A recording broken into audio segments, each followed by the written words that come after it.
Hello, hello, hello, and welcome to episode 91 of Cutscene Convos. We have got an absolute monster episode this week. We have a character profile on the one and only Cindy Moon.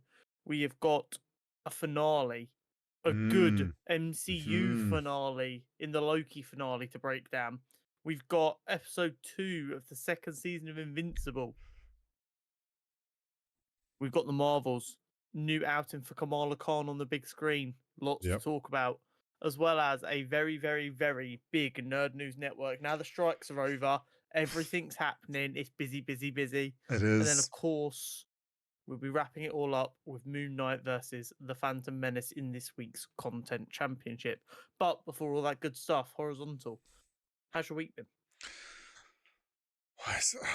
It's been another weird week, like last week. Just, dealing with family stuff with my grandma, dealing with client projects, getting like quotes and invoices sent out and different things, and lining up projects and scheduling. So it's just like everything seems to be happening at once. Everything that was on a schedule is off schedule. Like there's no, like everything's just thrown up in the air. It's just been a very weird week. Off schedule? Never. Yeah, I know, right? And then in between all that, just been trying to play CS, and I've been stuck in CS hell stuck on my promotion for like a week. No.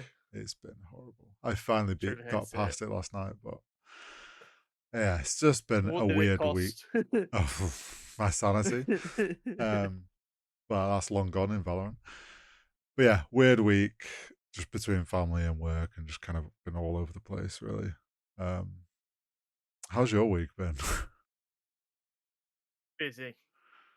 Awesome. A lot more project related work this week, which has not gone super swimmingly. And as with all projects, there are deadlines, and this deadline cannot be delayed because I'm on holiday next week. Oh, So another holiday. yeah. Well, I mean, I just I was because I've all these like traditional jobs. I was gonna say real jobs, traditional jobs. I have to use all my annual leave or I lose it. And I've gone through and I've like booked all that I need for the year. Then I booked what I need for Christmas. I'm like, I have 4 days. Well, might as well take them. Yeah, exactly.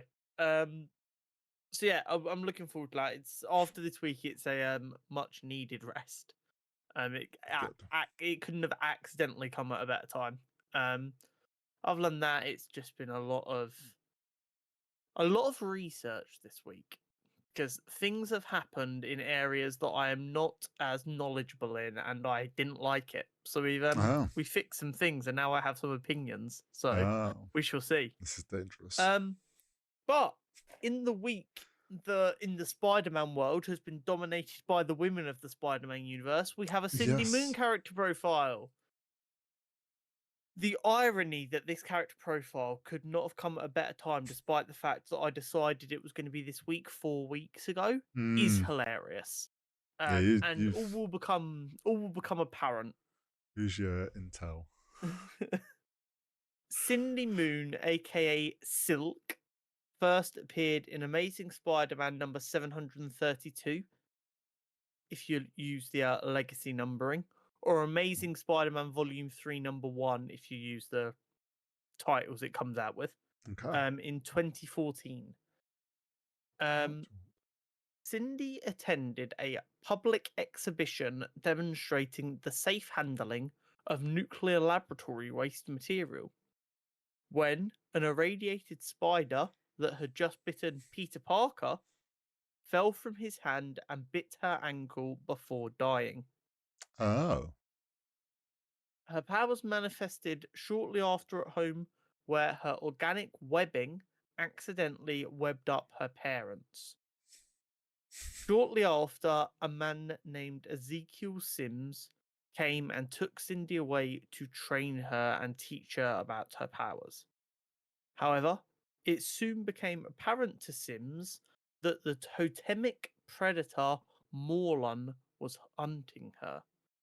Morlun is a dimension-traveling, spider totem devouring vampire. Oh, In shit. short, Okay. there is a lot more to go in with Morlun, which we may do in the not too distant future. But that is base level how you can think of Morlun. Okay. Approximately 13 years after Peter was bitten and was acting as Spider-Man, Mm-hmm. Peter would, through an incident where the Watcher's memories were leaked into the universe, would find out about Cindy's existence and find out that she was essentially trapped at the bottom of a tower. This tower was at the bottom of Ezekiel Sims' palace, essentially, Yeah. and it protected her from Morlun being able to detect her. Right. So she was there of her own accord. She knew the code. She could leave at any time, but she knew that by leaving, she was putting herself in great danger. Mm-hmm. Peter would then race to find and free her, despite her begging him not to, due to the looming threat of Morlun. However, once Peter explained that Morlun had died, she accepted her freedom and became the costumed crime fighter Silk. However, Morlun wasn't truly dead. And upon sensing Silk's freedom from across the multiverse, he started what he referred to as the Great Hunt, in which he and his family, the Inheritors, would hunt and kill every spider totem in the entire multiverse. This required, amongst other things, a time-displaced Otto Octavius, who was the superior Spider-Man at the time he was displaced from, help create a multiversal team of Spider-Men and women, or Spider Totems, to try and fight back against the Inheritors and saves their lives. Towards the end of this battle, Otto, in an attempt to save himself from his inevitable fate, would try to kill the Master Weaver, who weaves together the web of destiny. Spider-Man lore is crazy to casuals. And it would become apparent that, in fact, one of the Inheritors who had turned against the army of Inheritors was all along the Master Weaver through time paradoxical bullshit. Oh. Upon their success in defeating the Inheritors and saving the Spider Totems of the multiverse, Silk returned to Earth 616 alongside Peter and other 616 Spider Totems to crime fighting, while also once again trying to find her parents, who she had not seen since her powers had manifested. Okay. Very, very interesting. Yeah. So there is a clip from when I was playing Spider-Man 2 that will be going up in the next couple of days on my YouTube channel, in which essentially at the end of Spider-Man you get, as I'm sure you'd be able to guess, because it's quite a cinematic game. There's a lot of cutscenes after the main story to show what everyone's doing. Yep. And basically, throughout the game, it had been alluded to that Miles' mum Rio was dating again. Okay. And as someone who's normally pretty locked on, I didn't actually think anything of it. And then it cuts back to their apartment and there's a knock at the door. And I was like, oh shit, are we about to find out who Rio's boyfriend is? And she opens the door and it's Haley, Miles' love interest. I was like, oh, it's just Haley. And that was like the first time I'd even considered who might this boyfriend be. She'd referred to him as Mr. Moon earlier and nothing could twig. And then Haley comes in, Miles and Haley have their first kiss. It's very cute. And then the door knocks again. And then I'm like, oh, now this is probably the boyfriend. Okay, this is definitely a reveal. And she opens the door and she goes, guys, this is Albert. And I'm there and I'm like, Albert Moon, Albert Moon. He's like, oh, this is my daughter. And as he says daughter, you just see my eyes go, oh, shit. He goes, this is my daughter, Cindy. It is one of the most hype moments for a relatively unknown character I've ever experienced while playing a video game. And it was a lot of fun. And I'm very excited to see how they try and incorporate Cindy Moon / Silk into the next future iteration of a Spider-Man game. Very cool. But we have more pressing Marvel topics. Yes, we do. The Loki finale. Before we get into it, I would like to take just 1 second to say They finally done it. They gave us a fulfilling ending to a series. Yeah. And not in any way that either of us really predicted. No, it was genuinely so well done. I thought I'd nailed it because if you remember, my prediction was it's just going to end with the looms broken Yeah. and the whole TVA gets reset. And with the way the final was going, and it was leading up to this realization that like there is no fixing this situation, it's inevitable. I was like, okay, it's gonna end how I expected, and I'm okay with that because the pacing's been fine. And then they just go and like give us the greatest ending and character ending, even though it's not full end, but like character wrap up Yeah. of like character development that we've ever had. Loki might be the first post Endgame project Mm, that has really improved my love of a character. yes. Like Spider-Man No Way Home, I obviously adored, but it didn't do that much more for Spider-Man. Doctor Strange 2 didn't do that much more for Doctor Strange. Yeah. This is the first project where afterwards I'm like, I already love this character. I now love this character even more. I would count that with Hawkeye, I think, added a lot That's fair. to That is Clint. fair. 100%. I think the reason I probably didn't think of that was because Hawkeye was always a bit It's of a take it or leave it character for yeah. me. But now that you say that, you are absolutely right. That show did a lot to round out I Clint as think a that is character. the only other character I can think of though. I think you're right. Like Yeah, of the staple heroes, like 100%. this is the first one since Endgame where it feels they've developed a character even like to a higher point than they were. Yeah. The tone shift was really interesting as well. Mm, Going from this idea of him like spending centuries and centuries learning everything so that he could work out the perfect situation to make the loom work. solution work. And like you get like this Groundhog Day kind of training montage. Well, yeah, that's the thing. Like, there were so many like steps of levels to as it progressed, and like you say, it started off with he's back where the last episode ended with him as Victor's just gone down. So he's like, okay, he watched it all again, and he goes and asks Obi, "What could we have done?" And it's just like we ran out of time. So he's like, "We just got to be quicker." And he tries being quicker a few times, but it still don't work. So he's like, "Okay, need more time." So then he tries more time. That still doesn't work. So then he's like spends every like sentence is him perfecting like what's said between everyone, cutting as much time down. Then he's like, okay, I'll just learn quantum physics essentially. And Obi's like, oh, you need decades, centuries even. And then that idea that all we get is a title card of centuries later. The idea that and like I know probably to a god like Loki, centuries isn't actually that long of a time, but With a time still, perception for Loki, it wouldn't be as painful as it would be for us. yes. But we've also got to remember, based on the way the time slipping was shown to us, it Mm. looks like he was only going back maybe like 2 hours Well, yeah, he just kept going back. into that loop. Yeah, so So it's he's like it's centuries, but it's the same 2 hours. yeah, which is wild for anyone Yeah. to like just be living in. And I actually think does that make him the smartest person at the moment in the MCU? He is Probably not. okay.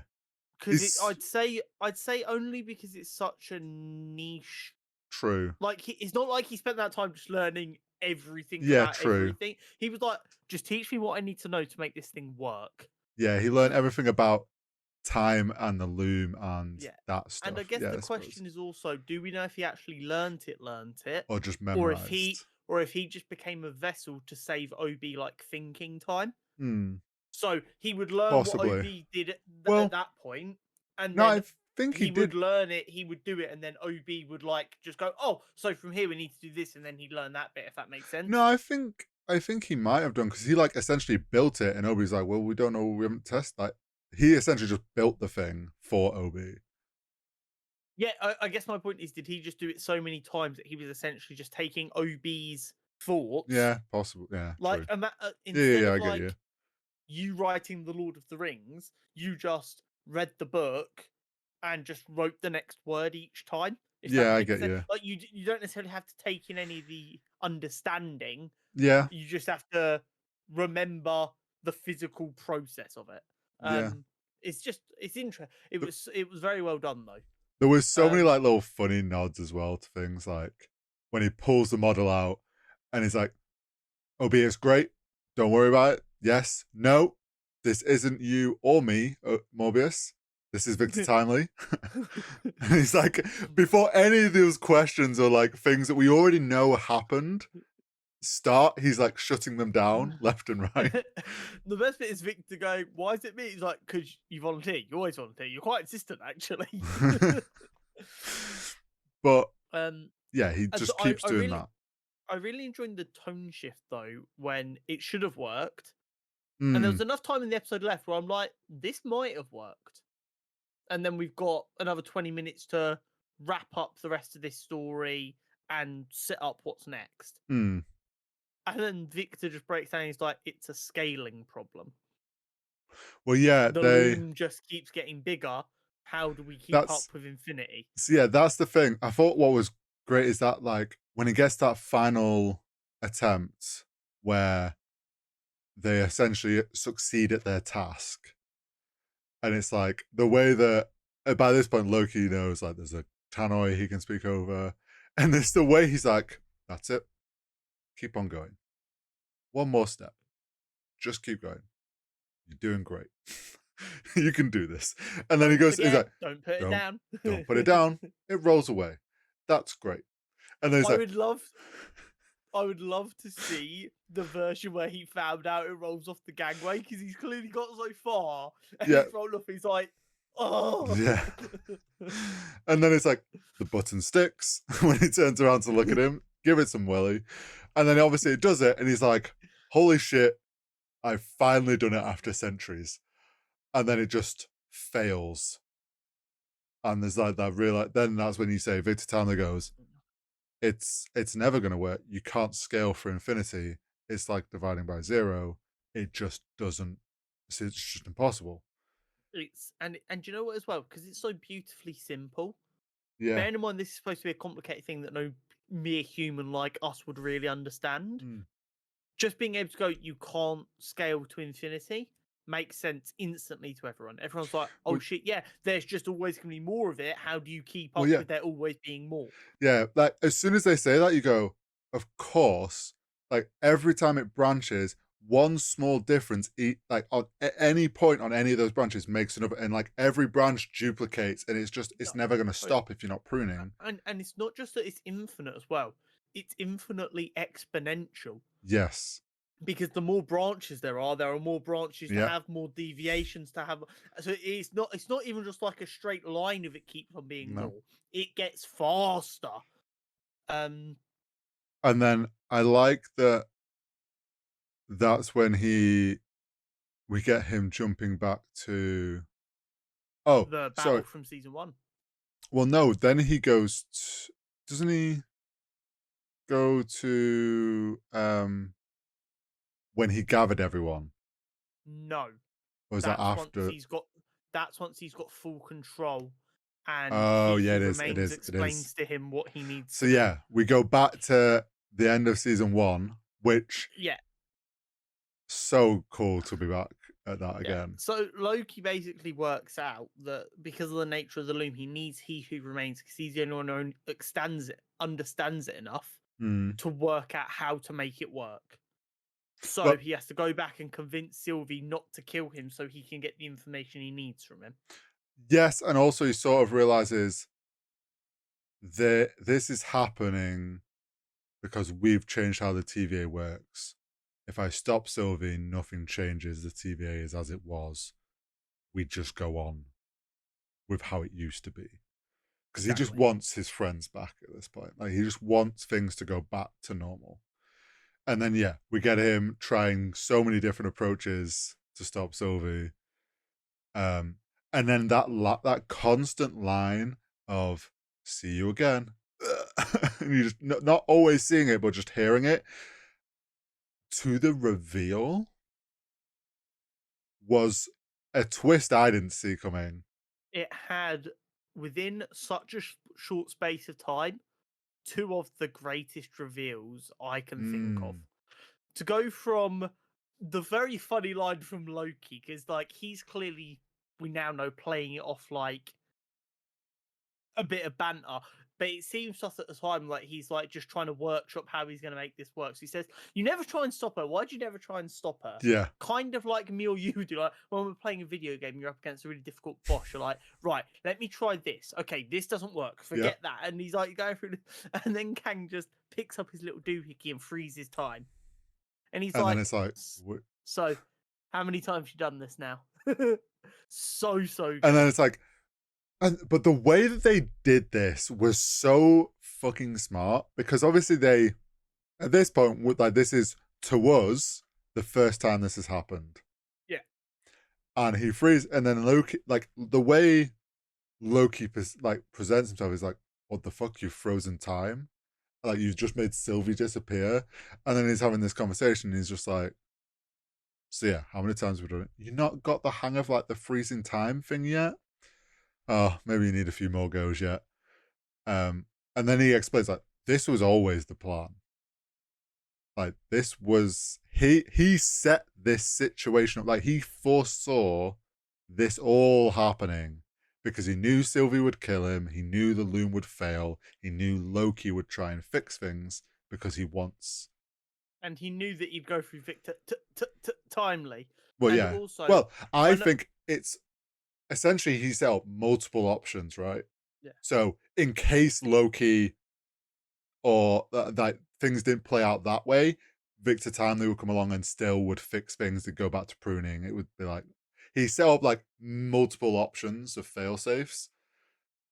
Yeah. But The really funny thing to me, and I thought it was cool at the time, but I didn't realize quite how much it was seen as impressive. A lot of acting on voice coaches hmm, were insanely impressed with Jonathan Majors as He Who Remains, doing an impression of Victor it Timely. wasn't Because quite there. yeah, so like a lot of people in the voice acting world have always said one of the best bits of voice acting ever was, I forget the voice actor's name. He did Daffy Duck and Bugs Bunny, Hmm, and they said one of the best bits of voice acting ever was when he did a Bugs Bunny impression as Daffy Duck and a Daffy Duck impression as Bugs Bunny, and you could tell they were the character doing an impression, yeah, which is so difficult to do because when they're both your voice, yeah. doing an impression in one voice of another voice is very, very difficult Well, to do. yeah, because you would So tend to just do the voice. yeah, exactly. So him as one version of Kang Hmm. doing what is very clearly an impression of another version is so impressive. Oh yeah, and it's like, so he's obviously playing Loki, and there's I can't remember what it is Loki says, but there's So Kang goes, let go through a few thousand more times, and once you've got the hang of it a little bit, we'll talk again. yeah, but Loki then says something I'm forgetting now that kind of like he who remains doesn't really have an answer for. Oh, what is it? He says something like weird. Oh, it's the yeah, like he who remains says that to him, and then Loki goes, uh he gives like a poem or something he recites about death or like friends and death. I can't remember what it was exactly. But he says those two lines, and then he who remain kind of looks at him in a weird way and he's like, "Mm, whatever, you have a few more times." And I think that's meant to show at that point, Loki realizes, okay, now I'm outside of what he expects because he didn't know how to respond to that. And then that's when Loki goes, and freezes time himself, and he's like, why do you think this is the first time we've had this conversation? And then it's And like, oh shit. you know what my favorite part of that is? That is Loki distilled in his purest form, because that is Yes. the trickster god. He's It's like, how can you possibly think you are in control of this well, situation? I am Loki. I am the mischievous one. that's the wild thing. It's like season one, when it all like when season one kicks off, we're all like, what's the angle Loki's playing here? He's like constantly trying to trick them and play things into his hand while they think they're getting the upper hand. By the end of season two, we think he's past that because of how much his character's developed. We kind of forget that that is still his nature. And like you Fair. say, it's that whole trickery of like, no, I'm the one in fucking control here. Yeah, I Joke's am the on one you. who knocks. I am the Yeah. danger. That Um, kind of, yeah. and then then he's like, oh, and he sees the equation. And that's when I thought also another moment with Jonathan Majors is we see him drop the He Who Remains persona, and he is Kang. And I thought that was very cool to see that suddenly he's not this like comedy sort of like bouncy character. Yeah, He's he suddenly stops being like, like a caricature, and he's yeah, like, okay, cool. We're at the point now where this isn't a game for me anymore. yeah. This is now when we can actually have a proper fucking conversation and Hmm. come to a solution. It's like, oh, he's okay, he is where he needs to be. This shit's real now. And then it's like his complete tone changes. And I was like, okay, now he feels like a Kang. It was the gamer move of like when you go down 2-0 and just lean forward. It's like, Yeah. okay, now we're ready. And it's just like, there is no stopping it. Either the loom blows up, it's a fail safe. It will always destroy everything but the sacred Which is timeline. genius, because we've been a bit confused the whole time. Like, well, how did it exist before the TVA? What's like the problem here? Mm, Why do we need the loom? Um, and like the way it's designed of just, well, no, you try and open up the multiverse, the loom blows up, yeah, destroys all the branches, and then the TVA is rebuilt before the branches can build up again, yeah. and you're back to square one. It's genius. And then he's like, or the other option is you get rid of that, you get rid of the TVA, and you unleash another war of Kangs. And he's like, you don't want that on your conscience. And essentially, he's been like, there's two options, both are bad, which is the better of two evils? And trying to pin him into a corner and having that very like, no act, no thing, like, there you go, that's it laid out. And then obviously he sees the equation and that like jogs some idea in his head. And then that's when he goes, Yeah, so He Who Remains basically says to him, the only way you can save all of existence is if you kill Sylvie. yeah, And that's when he then goes back to the last moment where he had the timeline version of their team all together. mm-hmm. And as they started to disintegrate, he basically froze time and rewound it a little bit, so it's just him and Sylvie. And she's like, And what the fuck? he explained to Sylvie, I've been time jumping all over the place. I went back to the battle. I've spoken with Kang. And she's like, and the only way to protect everything is to save me. And he basically, like, what I will say is with this season, I wasn't that impressed with how they used Sylvie, because Mm, they treated Sylvie like a different character instead of a different version of Loki.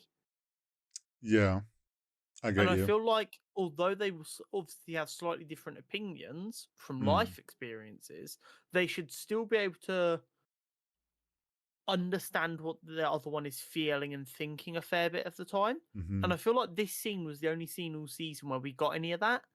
Sylvie kind of was able to look at him and kind of piece together a little bit of what happened. She was like, right, so you need to kill me. But in doing that, everyone loses their free will. Yeah, I think the only other time I can think of what saw like a hint of that as well was that bar scene where she's just trying to get him to actually say she knows why he's doing what he's doing. She got him to say it. But yeah, like you say, she pieces it together off him, and then it's like I feel like they set it up in that moment where we think, oh shit, he's gonna go kill Sylvie. Like Yeah. this is kind of him telling her so he has some way of accepting what he has to do. Him And kind of retroactively asking her for forgiveness because obviously he would have yes, killed a version of her before this. but she doesn't want it. She's like, I'm not going to give you permission to. You got to make that decision yourself.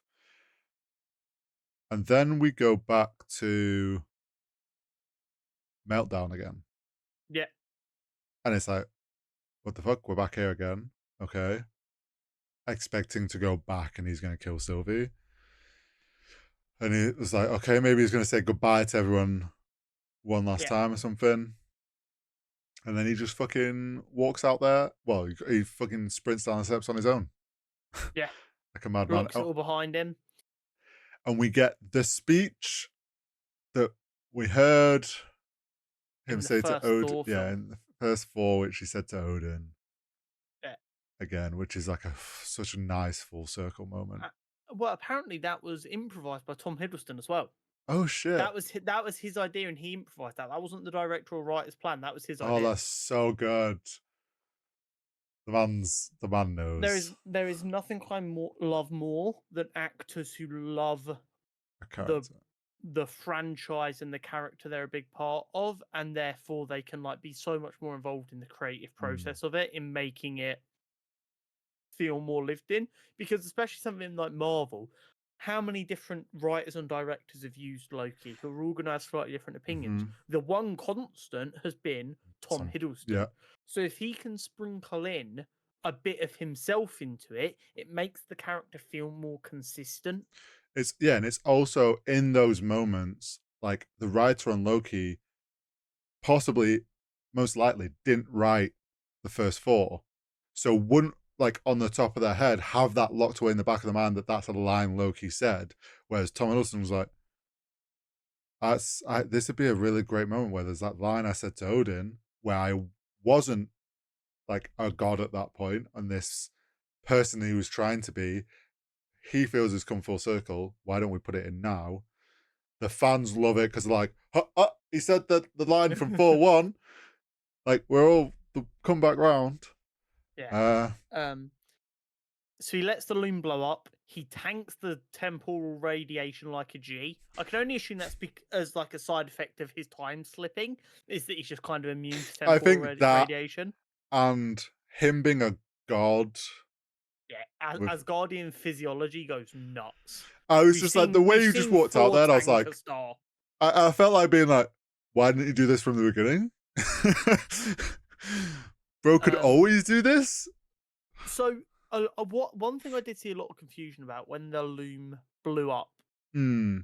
and all of like the strands went everywhere and they were dying. A Hmm. lot of people seemed confused as to why they were dying. Okay. And I've seen one theory that makes complete sense to me. Okay. So I'm kind of electing for that to be the truth because it makes the most sense, unless I'm told otherwise. But basically, the strands look like they're dying and losing their light. Hmm. And people seem to think that's because the loom was broken.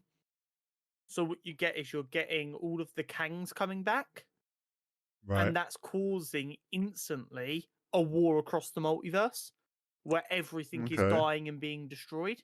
Yeah. And that's why Loki has to stop grabbing them and pouring his magic into them, because what he's doing is essentially erasing the Kangs from them timelines Okay. to allow them timelines to be free. So instead of the Loom just having one timeline with no Kangs, Hmm. he is acting as a multi-Loom Yeah. and like is watching all of the timelines and like going in and going Yeah. none of this, none of that, and allowing all of these multiversal timelines to coexist. Yeah. I just kind of like took it as there was nothing like if you think we had the sacred timeline, there was a certain level of there was a the sacred timeline, but obviously it had like multiple strands because obviously multiverses that were all the sacred ones. I took it as like because they're not being like weaved into one thing, giving each other that like energy. It like they didn't have they were all separated and alone they can't survive, but they need to be like stranded into one That's kind of what I took it as, and then Loki's just taking control of them. What Another thing I did find really interesting, I'm not sure if it was just an artistic choice or if it was a wink wink nod nod moment. But at first, you notice how all of them were quite slack, Yeah, and then they tightened up really strict, and then we got like a panning shot. yeah, It looked a lot like a web to me in that moment. yeah. So that was another thing. When they all then spread out, I also was like, well, that's how the Spider Verse was doing it as like a web of Yeah, timelines, yeah. and that made like in my head, I'm like, okay, that makes sense because there are times where, yeah, sure, certain points on multiple timelines will match up and they can cross over, and it's Yeah, like it and you'll doesn't. have parts that are parallel and stuff like that. It Yeah, like it. That's why. But then with the dying, I was like, oh shit, it's all dying. I also really enjoyed the transition they did of his outfit yeah. into with his cape then turning and merging into strands as well. His horns The were the same marble the and horn gold. design was so good. So clever. The Um, costume design was phenomenal for that. yeah. Uh, Um, and then the strands will form into the Erd tree. yeah. Also to note, from that moment of him stepping out, no dialogue, all just music and atmosphere. And the whole time, I'm just like, mouth open, like, holy shit, what is happening? Raw aura. Yes. And yeah, like, he just gathers all the strands, goes to the remains of where he who remains sat. All the gold makes him a little throne. We get all those things where he talked about he didn't want a throne, or he wanted a throne, then had given Yeah, up the idea of a throne, and now he's like, now he gets a throne in solitude yeah. when all he wanted is his friends. The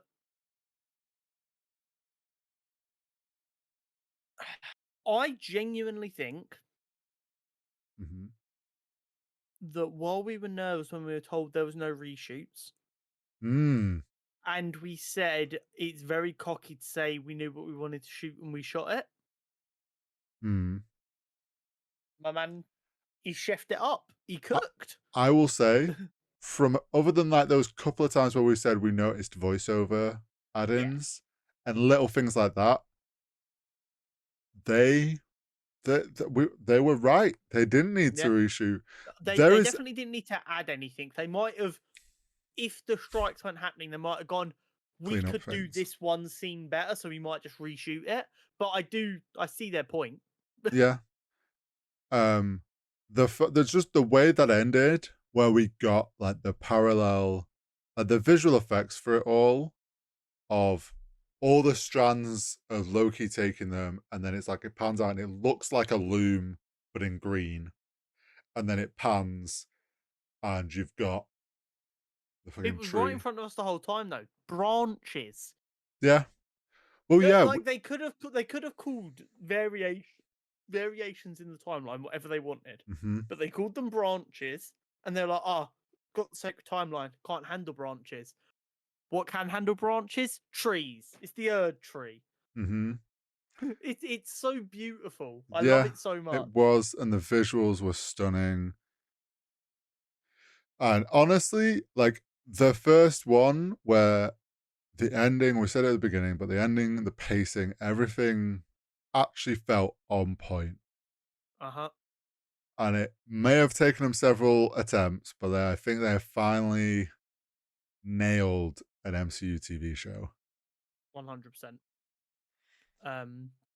Now, what I will say is, off the back of this, Hmm. an interesting theory is coming to light. I was about to say, I think this Yeah. is the same theory I was going to bring up. Um. Obviously, a lot of people noticed that obviously Loki's powers are very green based, Hmm. and he's now god of time. It seems. The God of Stories. Um.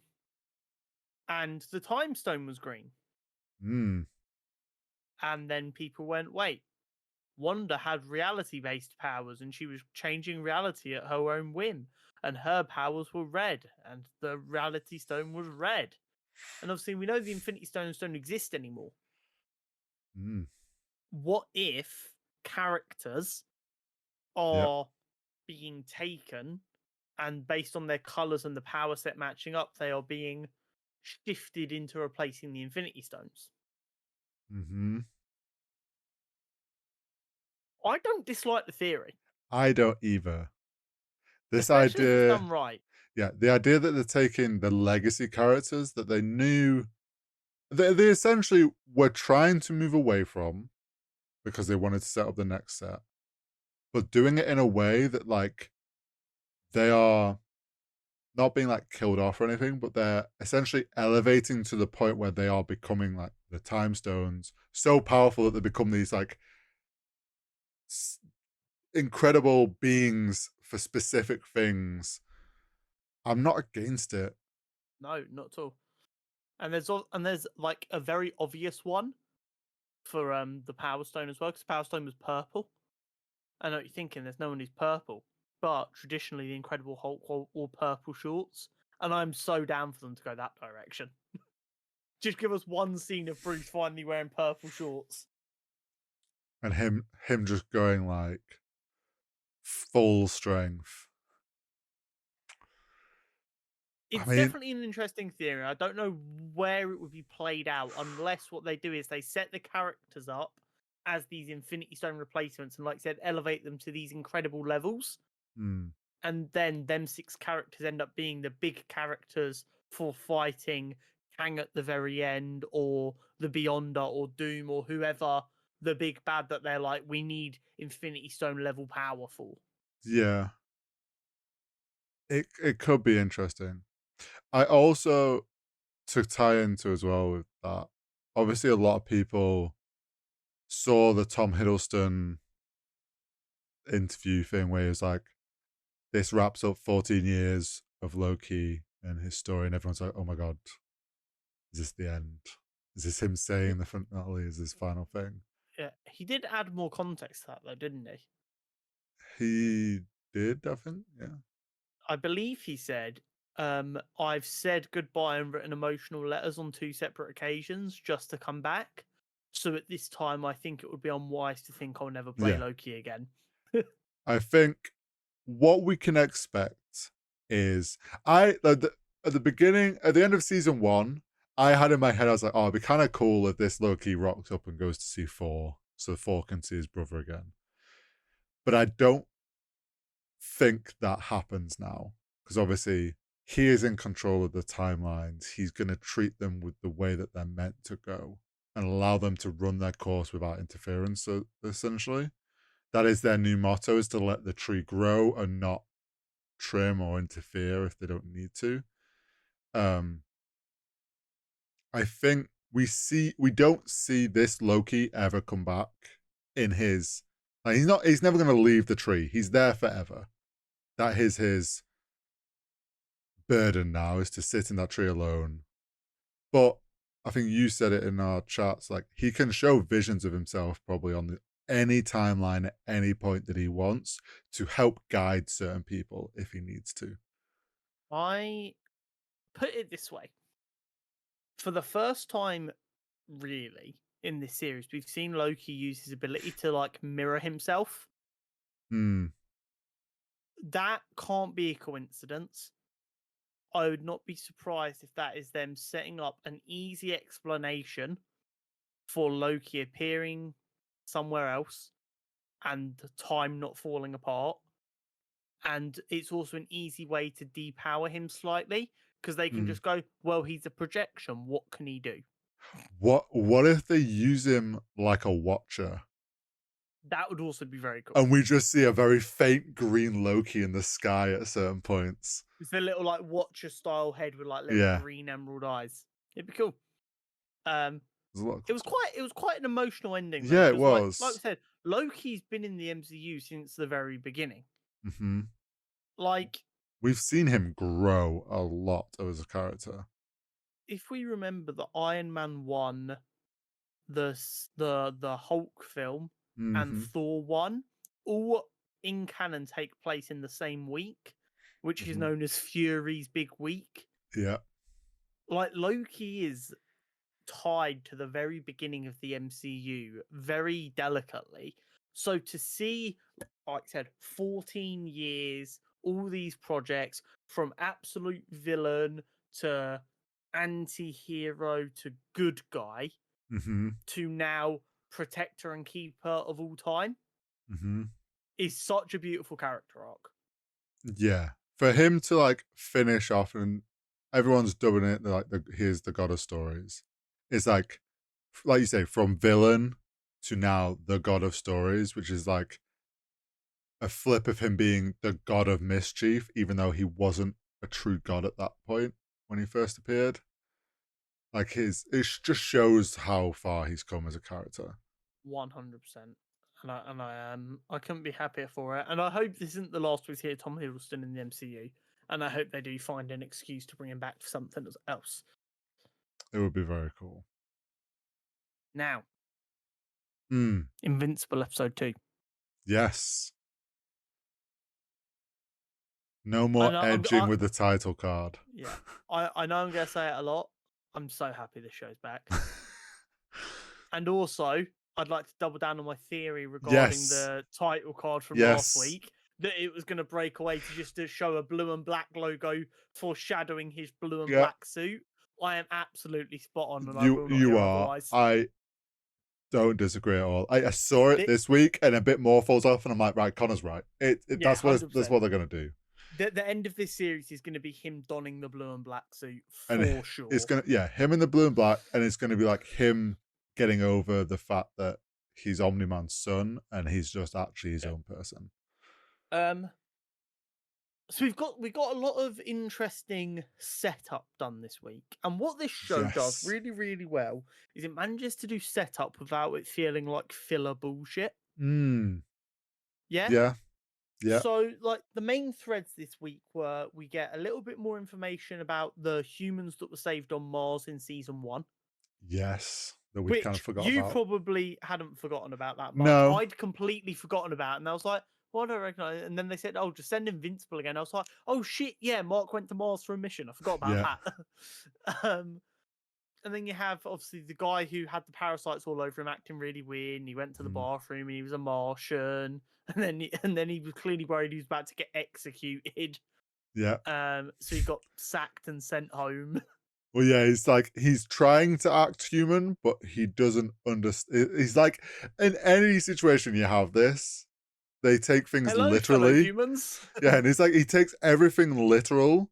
So like at the end, it's like, oh, we'll put you on sick leave or whatever, so you can get your head straight. And then he looks in the mirror and he's like checking if his head's straight. Like he's taking everything literally, and like you say, thinks he's going to get executed. And he then obviously goes on to announce himself as a hero after binging lots of documentaries about the real world superheroes, and announce himself as the Shapesmith.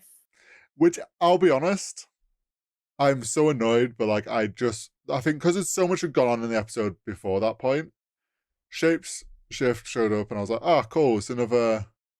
They're adding someone else into the Guardians or whatever to help. And then it clicked when he was explaining where he came from.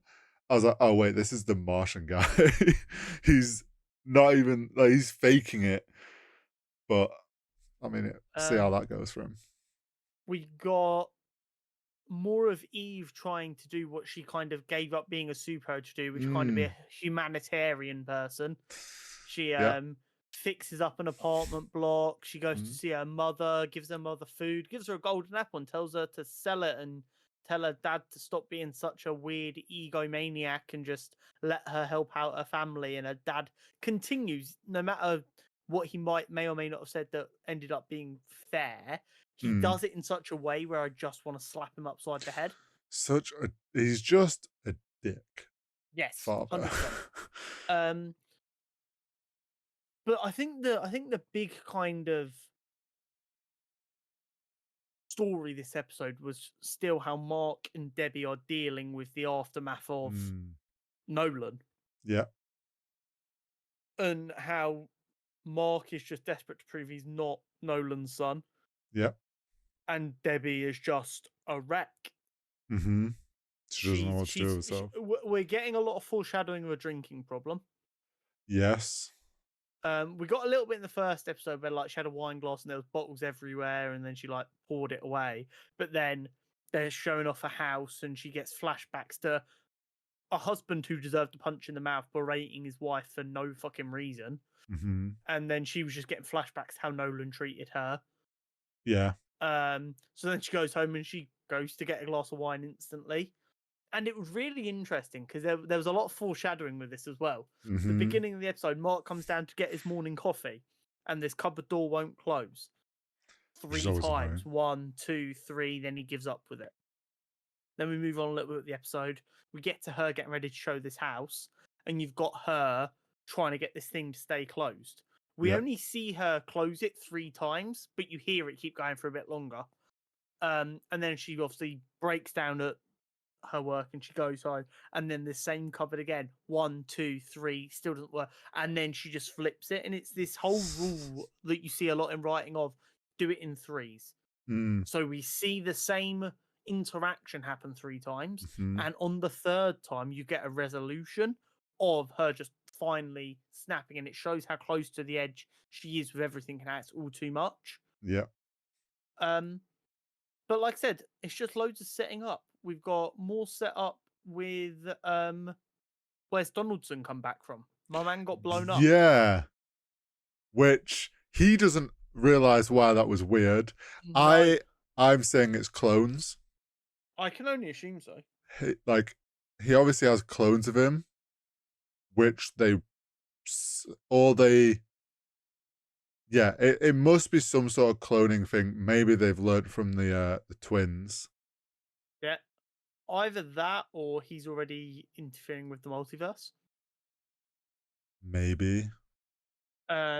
We got Mark having to go and answer for his father's crime in Atlantis, Yeah. which also gives I forget what they're called, basically the World Superhero Agency, access to something that clearly doesn't work well for Mark, in that creature's big scream that really hurt Mark.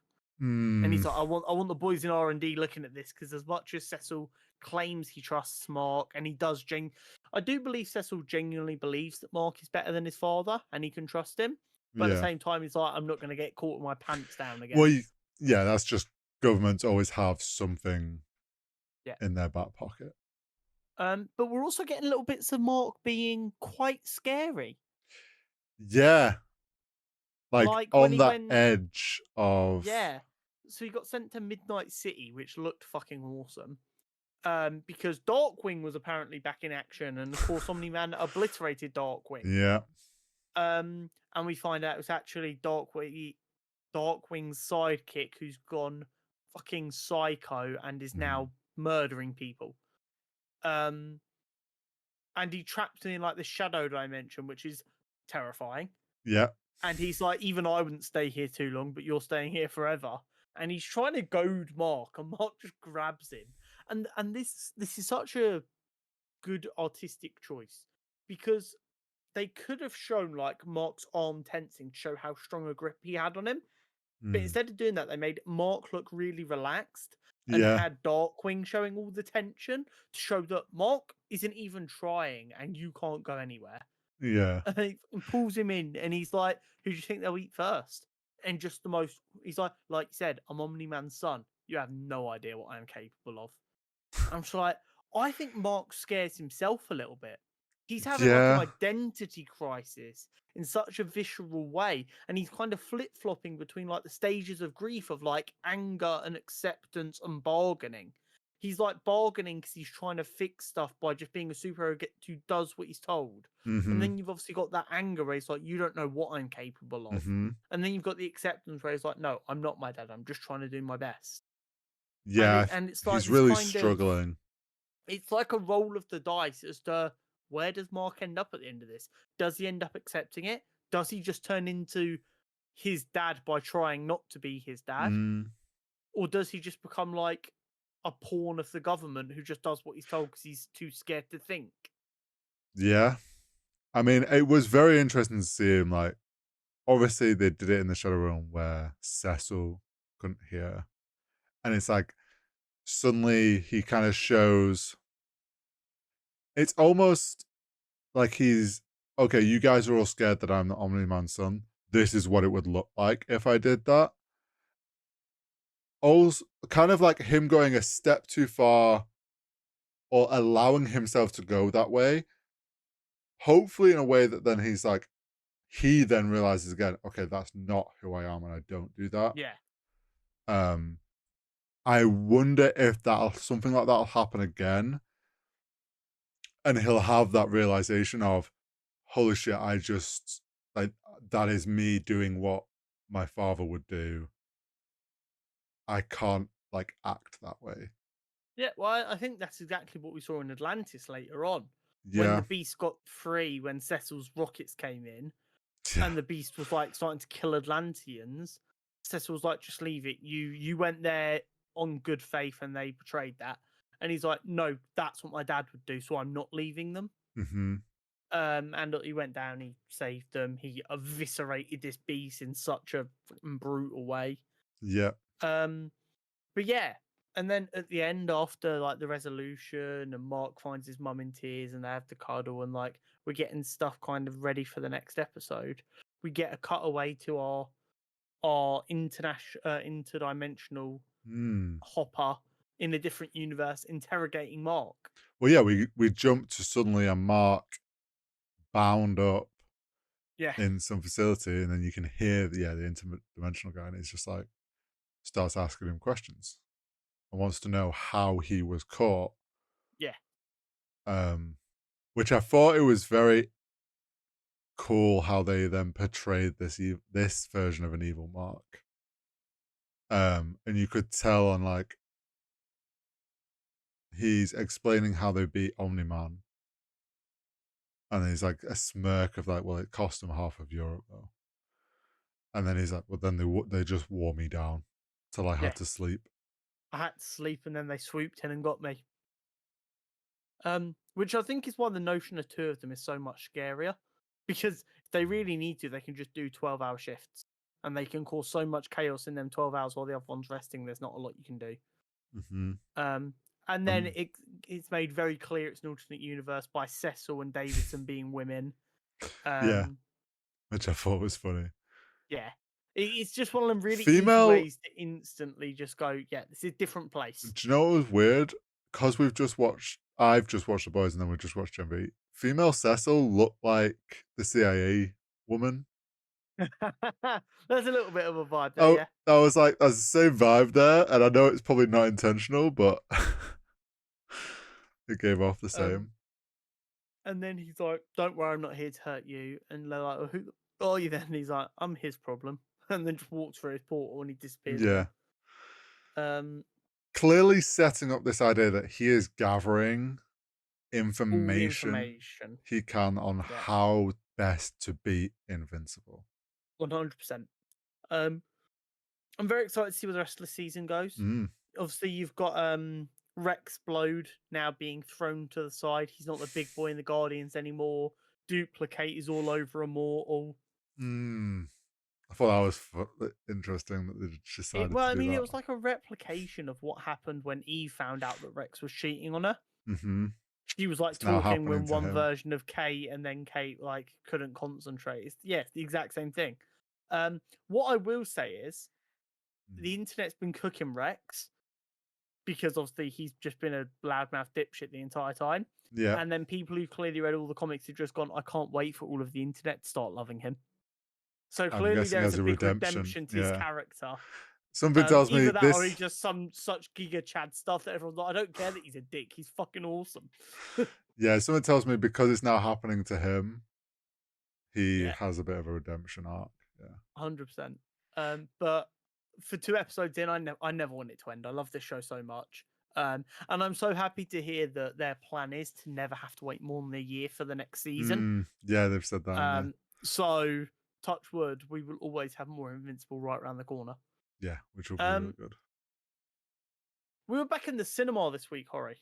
We were. It's felt like a while. It has.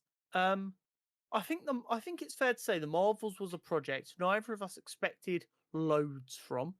No. but we were cautiously optimistic it would be fun. Yes. Um, I would agree with I that. think we can safely say it was fun. Oh yeah, I enjoyed it. Um, Amon Delaney is very quickly becoming one of my favorite parts of the MCU. For me, she seemed to steal every scene she was in with just her Mm. raw enthusiasm of being there. Mm-hmm. Um, and while I don't want to dwell on it too much, there are some idiots on the internet who need to be addressed while we talk about this. Yeah. Um, and I mean, we knew it was going to happen just because of the Oh, nature of it yeah. being 4 female leads of multiple different ethnicities. Yeah. But there are some valid complaints, but I think they're only being made because of the general negative reaction to the film, which I do think is unfounded. Yes. Do I think the story itself is phenomenal? I think it's about average, Yeah. but the interaction between all of the characters is some of the best we've had for a while. Mm-hmm. The action set pieces are really solid. Yeah. And what seemed like a marketing gimmick in the position swapping when using their powers Mm. was actually, I think, a lot of fun. Yeah, it was. And it was used really well. Yeah. Um, Now, I'm going to start with one of the criticisms I had that they need to be slapped down like a moron. Okay. Someone claimed that the reason no one likes Captain Marvel and Brie Larson is Okay. because she is just another boring, cold hearted, ruthless female superhero. Just like this emotionless. And I'm like, I'm sorry. What? In this film, we saw her go from being someone who put themselves in a self imposed isolation Yeah. to bothering to take the time to get to know Kamala, even though she knows Kamala's a super fan just based on her reaction. Mm. We got to see her dance and sing and respect another planet's culture, Mm-hmm. which was an awesome set piece, by the way. Yeah. And we got to watch her run around chasing baby Flurkins. Yeah. What part of this makes you look at that and go, that is a cold, unfeeling woman? Well, No, she was also, a well rounded character. don't forget as well, like, she also dealt with reconnecting with her niece, essentially, Yeah. And and having to dealing with deal the with, remorse. yeah, Yeah. the situation there. Like, to say that she's just cold hearted, nothing, like, no emotion, it's like, you clearly haven't, your only perception and clearly all you've watched is Miss Marvel, like, as Captain Marvel showing up in Endgame. That's your whole Yeah. perception of her. Because yeah, sure, she just shows up, she doesn't say much, and she destroys a bunch of shit. Yeah. But like, no, I this think adds to the character for sure. out of all superhero projects that have a lot of a large female cast or a larger female cast, Hmm. this is probably one of the first that I can think of off the top of my head where they don't just go, all the women are super powerful and they're all just great at everything and yay women. And that's like sometimes what writers do. They're just like, I don't know how to write with them, so I'm just going to make them Hmm. awesome at everything because then everyone should just be happy. Instead, they were like, no, Kamala is there because she has to be, Hmm. but she's got an enthusiasm and she's going to try really hard and she's obsessed with the idea of being a superhero, so she's gonna be the moral compass. Yeah. She's gonna be like, you're a soldier, you're a soldier, you're gonna do what soldiers should do. I'm a superhero, I'm gonna act like a superhero. Yeah. Then you have Captain Marvel, who's obviously incredibly powerful. She Hmm. feels a lot of responsibility for what's going on because she did inadvertently cause the situation. Yep. Um, but she's not that intelligent. She doesn't understand the mechanical side of everything. She doesn't understand how to fix it. She doesn't understand all of this science. Hmm. She is just the leader and she's powerful because that's what she knows how to do. Yeah. And then you've got Monica, who is the very intelligent one, who understands the science behind it all and has ideas on how to fix it. And And doesn't want to be a superhero. yeah, she doesn't. She wants to just be a good soldier. She accidentally got powers while doing a fucking exploration mission into this Yeah. weird hex thing. She just wanted. She just wanted to go to space. Yeah. But she came back to her mother being dead after the blip, and they don't send people to space anymore. They send them to weird witch bubbles. Yeah. Yeah, It, this is like when you think about it like that. I'm not saying it's perfect female writing because I don't know how to write a female yeah. because I'm not a writer and I'm not going to pretend I know how to write a woman's experience. Yeah. What I will say is the writers of this made a much larger effort to not Mm. just go woman action hero 2, and woman action hero 3. They kept their identities. Yes. Kept their Um, identities and wrote it in a way that they were a team that was forced together and showed like those interactions of how like the fact that Kamala's so, oh my god, we're a team, and the others are a bit like, we don't want a team, but Carol kind of does miss having a team. And then it's like they bring the best out of each other in the end, and it shows that development. yeah, And we get additional, like, we get some more depth to what's been going on with Carol and where she's been. We find out more about Monica Rambeau. Obviously, we've recently had Miss Marvel, so she's like still pretty fresh to everyone. Um, and we get a bit like, in a way, we get to see a bit more of like what's going on with Saber, what yeah. Nick Fury's This up is to. the first real interaction we've had with Saber. Hmm. And Um, honestly, like yeah, like you said, the story wasn't anything special, but I think the character development we got from those three and set up more for those characters, I thought was really good. And like there was so many fun interactions. Like in them, in re- well, in reality, though, is the story any worse than Guardians 1? yeah, no, I Like, wouldn't. at a The core story's not level, yeah. terrible. No, but that's what I mean. Like, we can sit here and we can validly say the story isn't a masterpiece. But if you look at a lot of other Marvel films that have been beloved, Hmm. none of them have this masterpiece of a story, really. They're all built off of the character interactions and everyone falling in love with the Hmm. characters. And I think that's what this film can excels at. Yeah, the the scene of them figuring out the entangled powers. Also, that whole thing of like, well, I remember when we saw it and we were a bit like, this is weird. How are they gonna like explain them now being entangled? Like, what's the cause of this? Is that it? Like, they're gonna be stuck that way. I think it was very clever how they went about that. Um, this idea that that bangle has got more explanation now. We know what the fuck it is. It's not a link with the 10 rings. It's its own thing. Yeah. It's Uh, ancient to the universe. yeah, just by chance ended up in Kamala's arm. But yeah, that scene where they're figuring out the power, like them switching places and having fun with it, was such a good scene. Uh, It is a real it's one of them scenes we actually don't get that often in films anymore. Because I think mm, for a long time everyone was like, "Oh, montage scenes are dumb." It's like, no, they're only dumb if you do it to show nothing of importance. yeah, But when you think of stuff like Rocky, which yeah, is famous for its montage scenes, they added something. It was about mm-hmm, showing the progression of him getting ready for the big fight.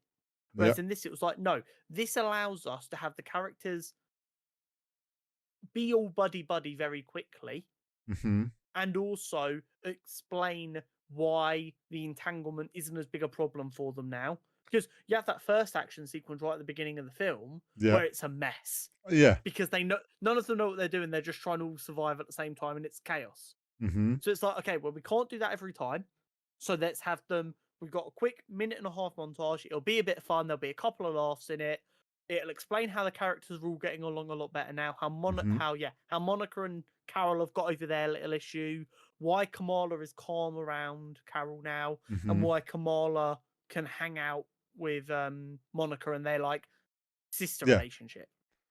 And it also allows them to tidy everything up. It was done so well, mm-hmm. and like I say, it was fun.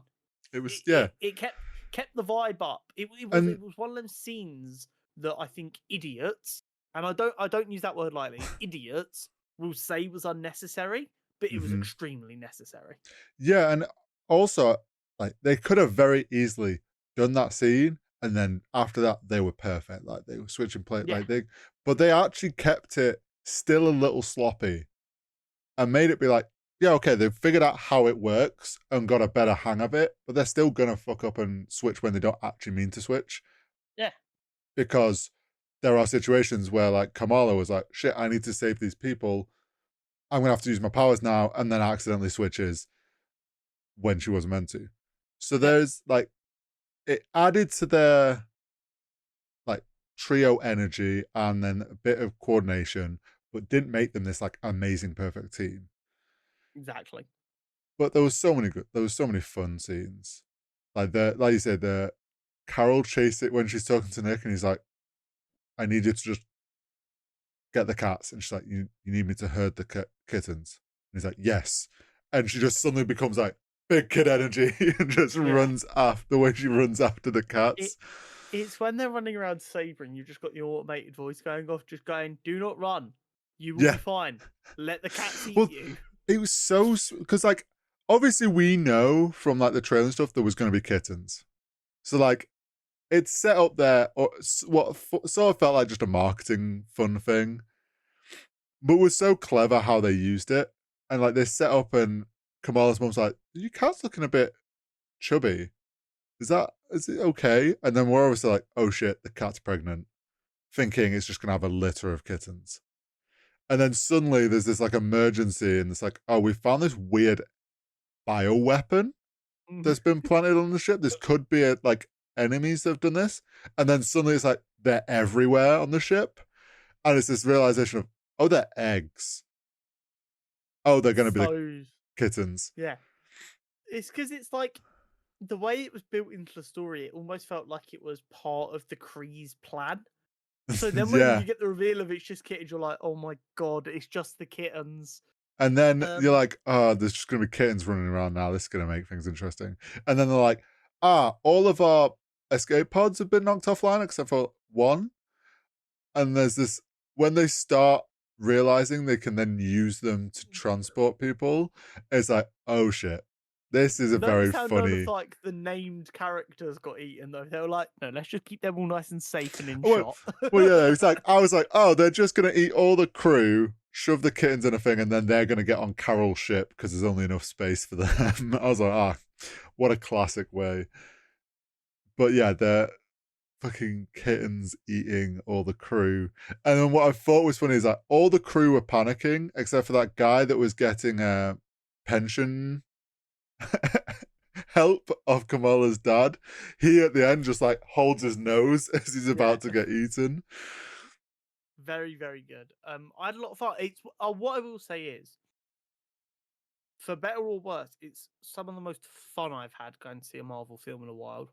It Yeah. was a lot of fun. Yeah. The It seems like the first time in a while that Samuel L. Jackson's loved playing Nick Fury. Yeah, Like he he had a seemed bit to of have a fun lot again. of fun. Yeah. Amon Delaney stole the show for me. She was phenomenal. Mm-hmm. And knowing that the other actors, when they were unsure about how to proceed, would like ask her a question, Mm-hmm. and that Amon Delaney is like the living embodiment of Kamala Khan, Yeah. brings it all to life. Seeing Brie Larson back on screen is great. We all know how great Brie Larson is, and she got so much unnecessary hate after Mm-hmm. Captain Marvel. I Mm. was worried that she just wouldn't want to do it again. But Yeah. she was like, fuck that noise, I'm going to turn up and do a great job. And she did. Mm-hmm. Getting more Monica Rambeau is always great. Like, it just.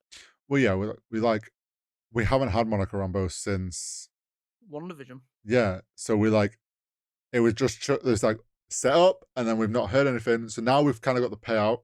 She's set Yeah. up with her powers properly. Also, I think, is this now technically make Captain Marvel the first official MCU Disney princess? Like the first Yes. proper MCU, because she is a princess. Yeah. And while that scene, I will accept is unnecessary of her, like the dancing and the singing. I enjoy it because it's like one of the biggest complaints always when you deal with other planets. It's like, why does every other planet just look like Earth and everyone speaks Yeah. English and it's the exact same? And they're like, fuck it. What's really different then? It's the musical planet. Yeah. Everyone dances and sings. It's like, wait, why is he talking normally? It's like, oh, he's bilingual. Brilliant. Yeah. And I was like, the young Kook, I think is how you say his name. But like, he is obviously a K-pop star. Oh, And it's is he? like, yeah, I'm pretty Okay, sure. right. I didn't recognize him. I'm pretty I'm not a sure. big K-popper. Neither am I, but I remember reading. Hori's lying. He loves K-pop. He followed BTS on tour all last year. But the fact that they did music, it's a comic book film. They can be done with the planet ideas, and like Park June is his name, not Park Seo-joon. Yeah. I'm just seeing he's an actor. Oh wait, no, he does have some songs on here. Maybe he's Okay, just cool. an actor. I think I don't know. by the looks of it, he's like a I don't know what it's called, but it's like Korean's equivalent of Bollywood. Possibly. I feel like he's like big over, so he does like a lot of musical stuff.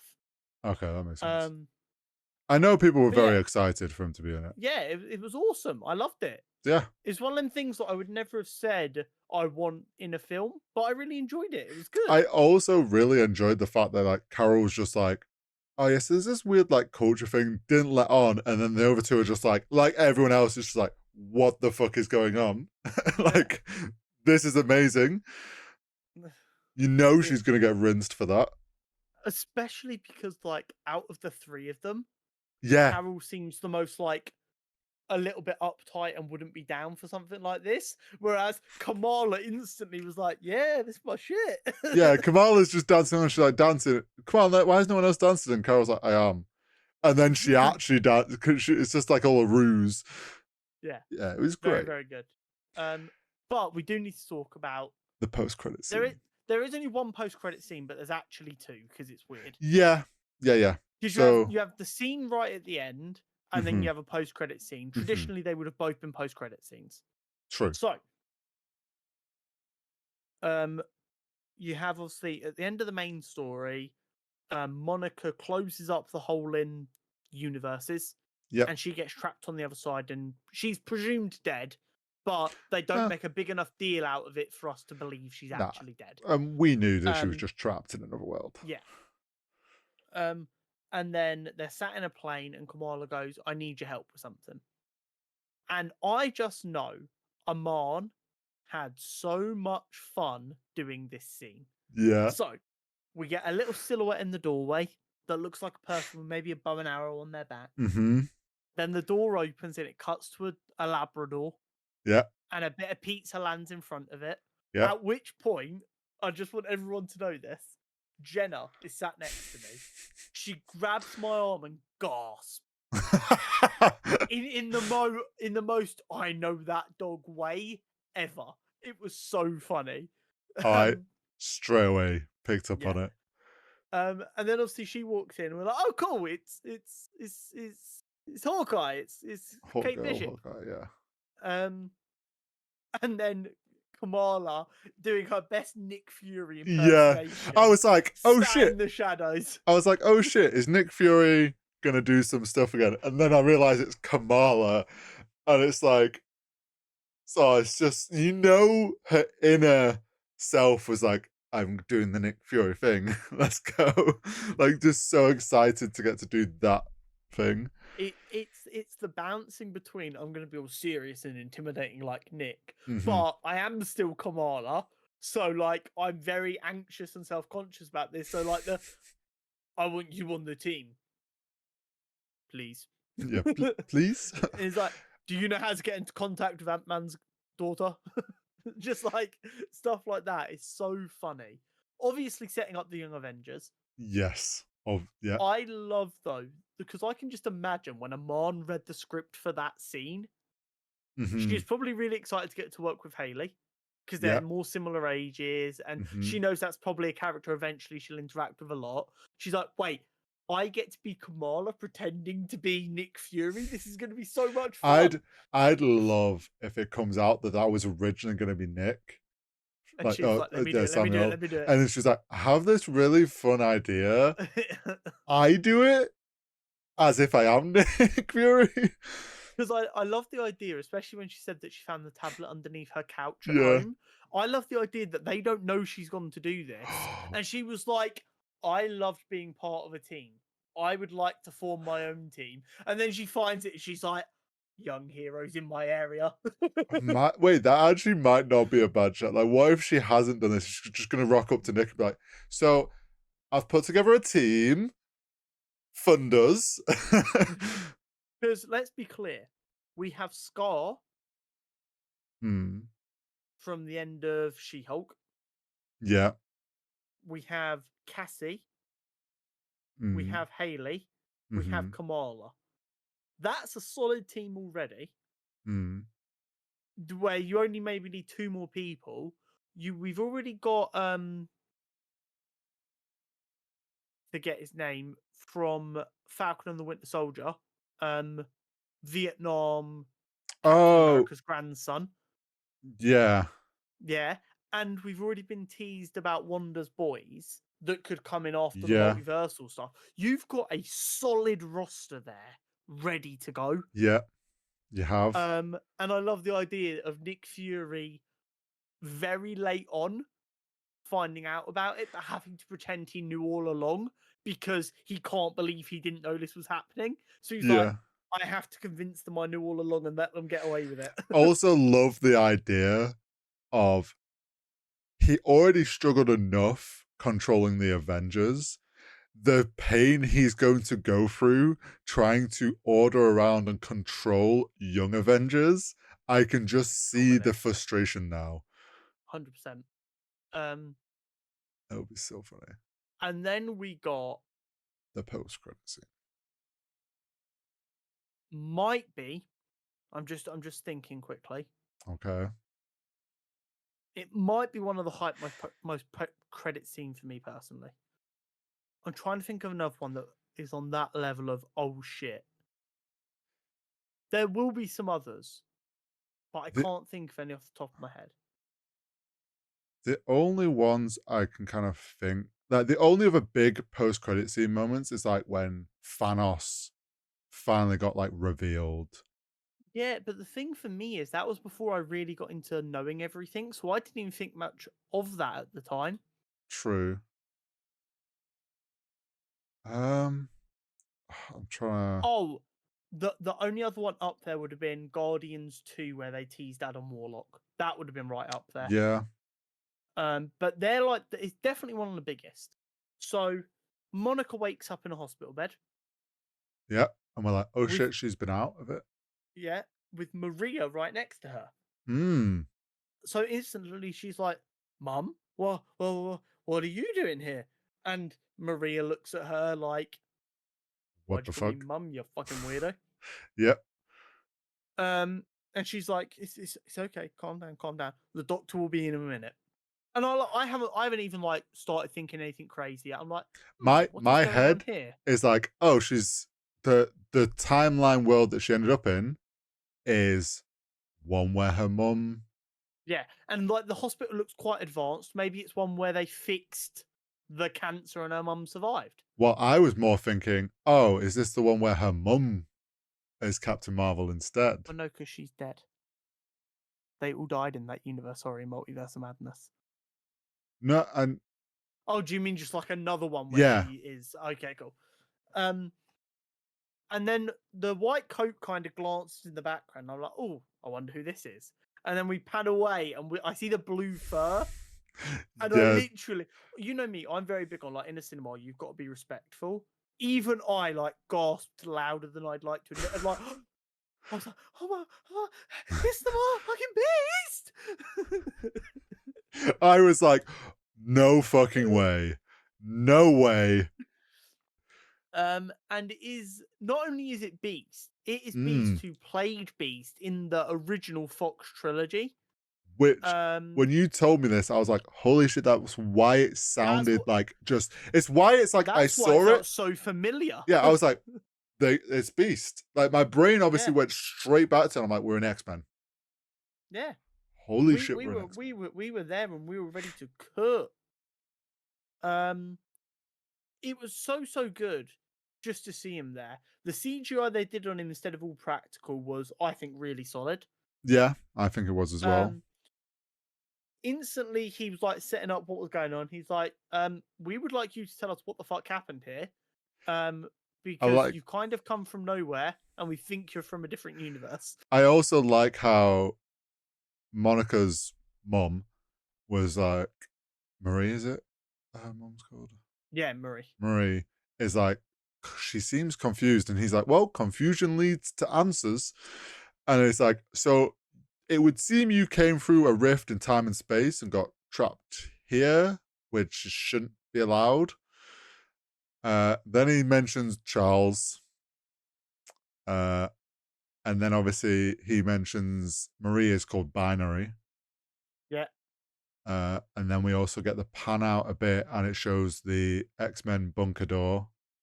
The OG, like, I was in my childhood when I saw that door. Yeah. And something I noticed online that someone pointed out is Beast has the like purpley blue shorts on with the yellow, like, this is He's got a proper X-Men costume on. hmm, who else has proper X-Men costumes on? Oh yeah. Gentle reminder for anyone in the audience: Deadpool 3 is the next MCU movie. Hmm. If And only we'd seen both someone from that characters. in a comic book Mm, mm. accurate X-Men costume. Crazy. Would you know what's wild? This is what Kevin meant about we were going to see X-Men sooner than we thought. Yeah. But I did not expect it at the end of the Marvels. And I'm all for us now kind of witnessing a parallel timeline going on of in the X-Men world and in our MCU world to allow them to set up characters in both Yeah. towards Secret Wars. Towards the incursions, giving us one universe, 100%. Yeah. So Binary. I did a little bit of research.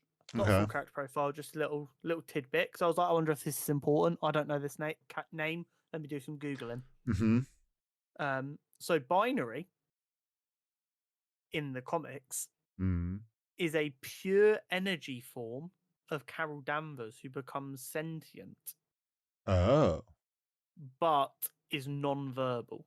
So the character is clearly very, very different. Yeah. They've taken someone who is related to Carol Danvers, and then Yeah. they've completely changed everything else.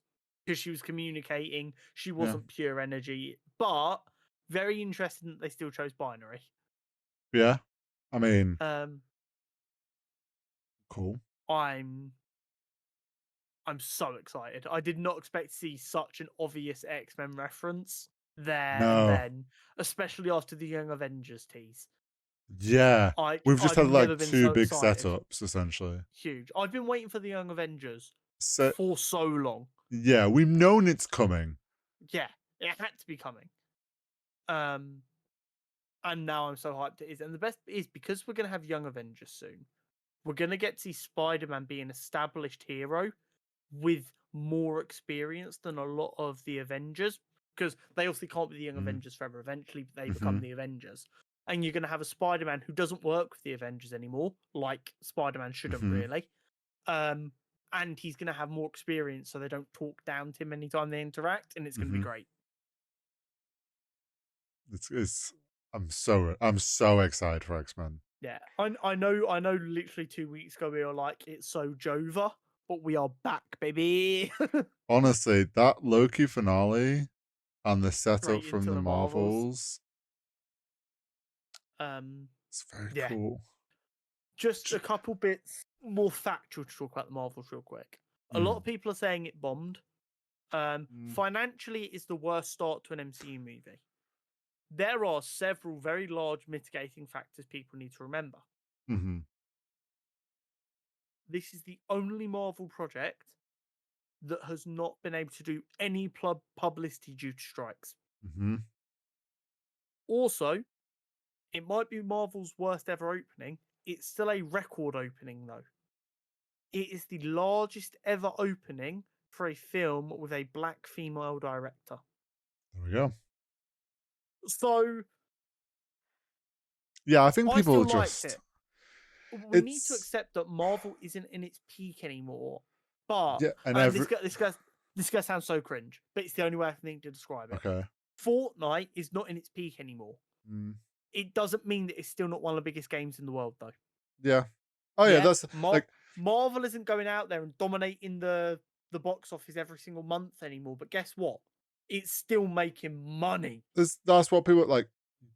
Marvel, it's not gonna be able to sustain this idea of breaking records every time it drops a new film, especially when like Endgame was like this incredible. Like, you're not gonna always be a record breaker, but it doesn't mean it's like terrible.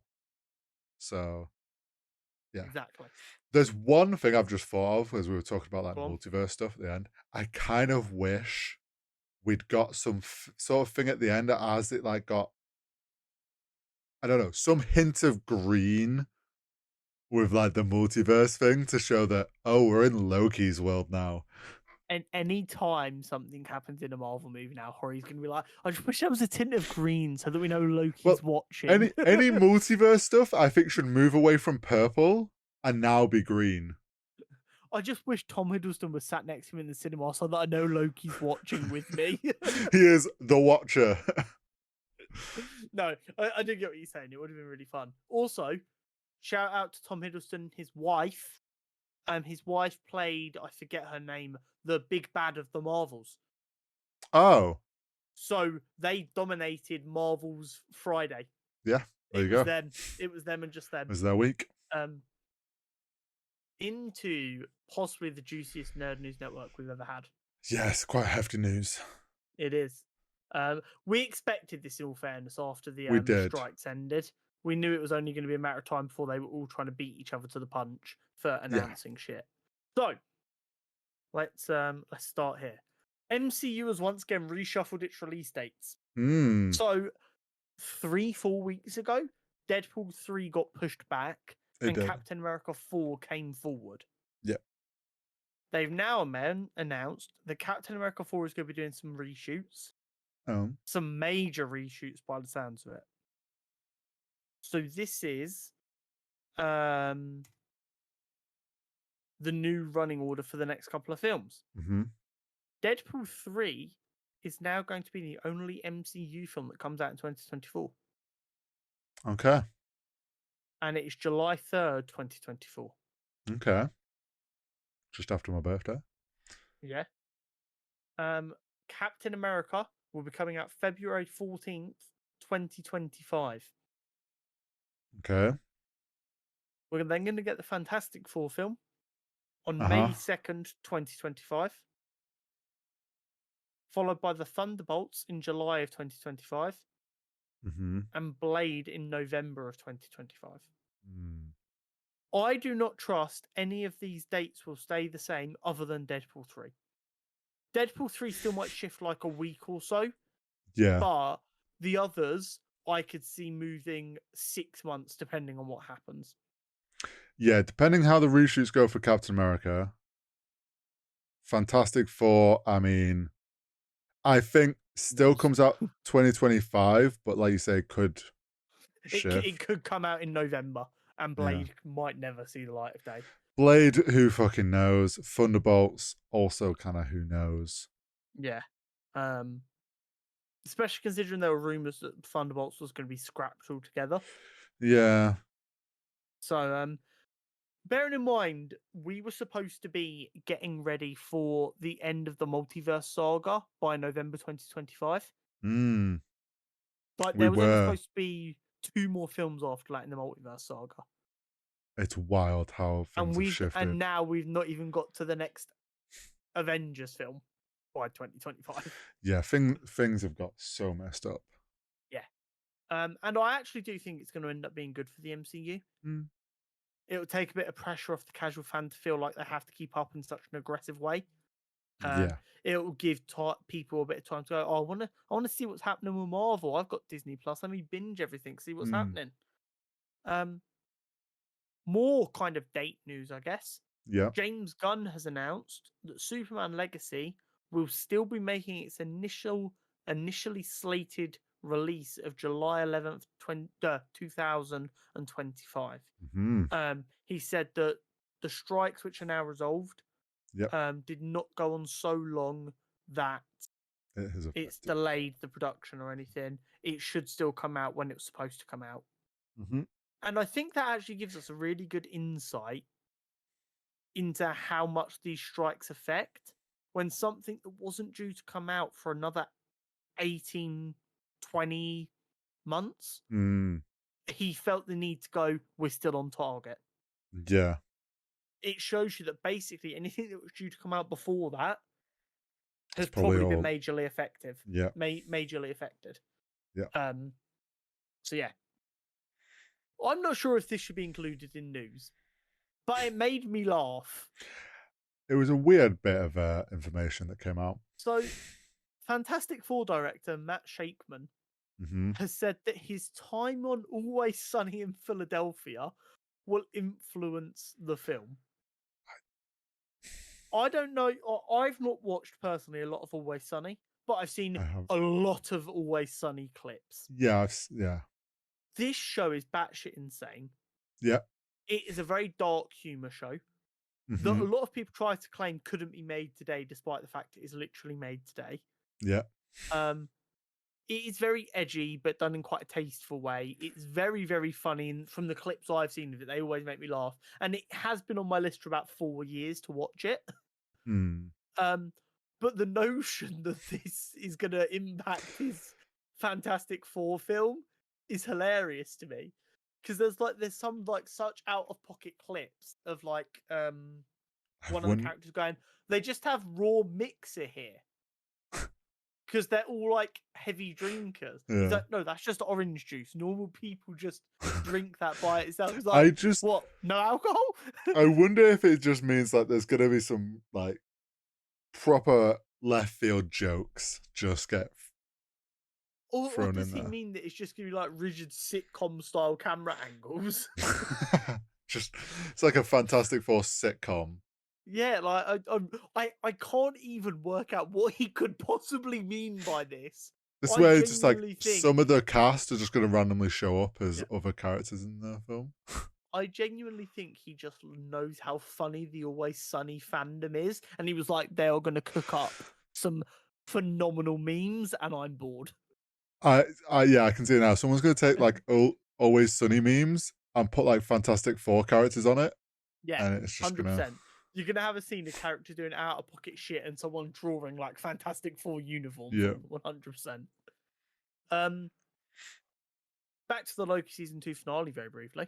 Yes. It's been reported that it had 11.2 million viewers during its first 3 days. Which is wild great for an MCU TV show. 100%.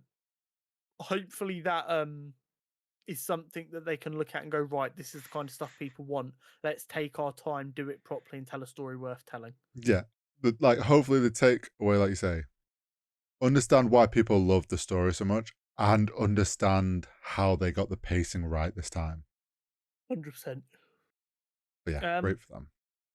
For my fellow comic nerds out there, Peter and Miles will be getting their first ever combined ongoing comic called the Spider-Man? The Something Spider-Man. Okay. I want to say it's the Ultimate Spider-Man or the PlayStation Spider-Man. But they will be getting their first ongoing comic, nice. which is really cool. It's actually outrageous that it's never happened before. We've had when I saw this and I was like, this isn't already a thing. Yeah, they're going to have their first continuous ongoing. And as someone who currently collects Amazing Spider-Man and Miles, I'm kind of like, do I just need to start collecting it? Yeah, your backlog's about to increase. Don't. It's so bad. It's so bad. Destin Daniel Cretton is no longer directing Avengers Kang Dynasty. I feel like we've seen a million directors leave this project. Why do I feel like there's a multitude of reasons to this though? My brain kind of goes not red flag, but like Avengers Kang Dynasty, because of everything that's gone on with strikes and different things, will have got pushed back. He might not be able to do it anymore. It might clash with another project that he had lined up that far in the future. Like 100%. people, like there's gonna be, I'm sure there's gonna be this issue now of directors have scheduling issues. 100%. It's So absolutely going to happen. No reasoning's been given. We'll just have to see what comes of it, I guess. that or Kevin's lost all faith in his original choices. Yeah. More interesting Marvel news. Mm, So a couple of weeks ago, we were kind of given the impression that Wonder Man had been cancelled, yeah, that was and we were like, "That kind of sucks." circulating news. I guess they're just trying to trim down how much they're making to try and focus on quality. Mhm. Yep. But now it seems it's due to start filming after Thanksgiving, and apparently it's been moved under the new Marvel Spotlight banner, which hadn't been announced when the Wonder Man has been cancelled news broke.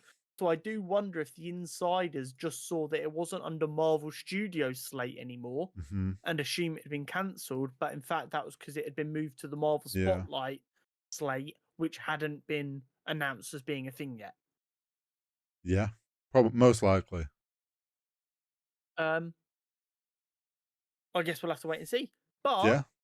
with one of the good things about the Marvel Spotlight thing is because we know it's due to be these grounded street level stories, Mm-hmm. we kind of know what to expect from Wonder Man. It's going to be grounded and And street level. it's not meant to affect really the bigger picture Yeah, of the MCU, so we know it's not yeah, going to have yeah. too big of a time. You shouldn't have to worry about watching it if you just want to keep in the loop of the bigger story. Yep. Venom 3 has restarted filming. Tom Nice. Hardy has shared a selfie from the set with a production assistant who looked very embarrassed to be in the picture. It, I mean, You we're know, going Tom to get Hardy a was lot of this like, stuff. I need to put something on social media. Come here, I need to take a picture. And they're like, wait, do you want a picture with me? And he's like, yeah, it's fine. And they're like, We're definitely going to have a lot of these kind of things restarting. Yeah, 100%. We're going to see a lot of set photos coming out now because it's going to be like, oh, I can talk about stuff Yeah. I'm working on again, yay! Because they didn't it wasn't like they were on holiday. No. They were fighting yeah, for their like, livelihoods and the livelihoods of their co-workers. like it's not something we've mentioned, but I know I saw as soon as the strikes ended, like loads of the Ahsoka cast started posting their set So many. photos and sharing stuff, and it's like all of that. It's stuff that I'd forgot we'd been missing out on, Yeah, 100%. and I'm glad that it's all back. Yeah, that was one of my favorite things on the first day of the strikes being over. Everyone from the projects that we've enjoyed during the strike just dumping all of their set photos was so nice. It was cathartic, especially like some of the Yeah. Gen V photos and stuff like that. Yeah. I'm like, oh, you guys look like you had a blast. I'm so happy. And that was quite a nice thing to have Yeah. experience. And normally, like stuff like that, you can sometimes miss. But Mm. because it was so many actors doing it at the same time, there Yeah. was just loads. It was Yeah, and great. everyone was obviously talking about it. Nothing has actually come of this news yet. Okay. So I want that to be clear. Okay. Nothing has actually happened, but a US congressman has called for the FTC to investigate Warner Bros. Discovery over its predatory practice, that's a quote from the congressman, of scrapping already completed movies such as Batwoman, Mm-hmm. Batgirl, and the recent Acme versus Coyote project that caused quite the Yes. uproar. What I will say is, after the backlash just from the internet, apparently Warner Bros. Discovery are looking to try and sell the film off now. Ah. Because everyone was like, a lot of people who worked on it were releasing set photos and saying how proud they were of it. Mhm. And then people who knew their work were like, "Why you're this proud of that? Why the fuck are they? Why are they getting rid Yeah, of I it?" saw loads of people that worked on the Acme versus Coyote one were just like, it's like a great project. I also like how with Batgirl, they were like, oh yeah, we've deleted it and removed it. We've got rid of it. This time they're like, we've vaulted it. They're being very careful about their wording Yeah, because they got so I much hate over the idea that they just hit delete on a whole complete film. yeah. I So here's the problem that, and I think this is something people don't quite understand. The articles are always correctly written as so and so has axed this film to get a Mm. tax break. Mm. And they are doing it for that reason. But it's only a tax break because they spent the money to make it. Mm-hmm. It's not like they get an additional tax break. It's just like, oh, No. this is $30 million worth of losses. So that's 30 million off of our taxable income. Mm-hmm. So I'm sure it's not that black and white. I'm not an accountant, but as like a general Yeah, concept. yeah, yeah. Um, but I do think something has to be done about films that are 100% being complete just getting shelved. Mm. It's It's very this weird. it's this growing concern of like lost media. So like Mm. I'm not sure how many people know this, but a lot of the original Doctor Who shows from the 60s Mm. are lost media because Mm. back in the early days of TV, when they Mm-hmm. film something, they'd run the tape Mm. and then they'd wipe the tape and reuse it. Yeah. And then after like 10 years, which is obviously a lot of time of media lost, they were like, oh, this TV thing might be around for a while. We better keep this stuff. Mm. Um, and now, and then not long after that, they started archiving stuff. Mm-hmm. And then there was a massive fire in the BBC Mm. archives Yeah. before people knew that you back it up and then you Yeah, have yeah. a backup that's off site. Yeah. And they lost it all. So there is a lot of Doctor Who footage that is lost media. Which is sad. Um, and that's why people are so upset with Batgirl, especially when they found out it had been deleted, because it's like, that's now lost media. Yeah. That was hundreds upon probably thousands of man hours going into a project of hard work and for a lot of people dedication that's Mm-hmm. just gone forever now, never to be Yeah. seen. So bad. And even if they don't want to release it and make money off of it right now, I think it should be illegal for art to just be destroyed. And I know it sounds so pretentious calling a comic book movie art. All cinema is art. Whether it's good art or bad art is completely irrelevant. It is still art.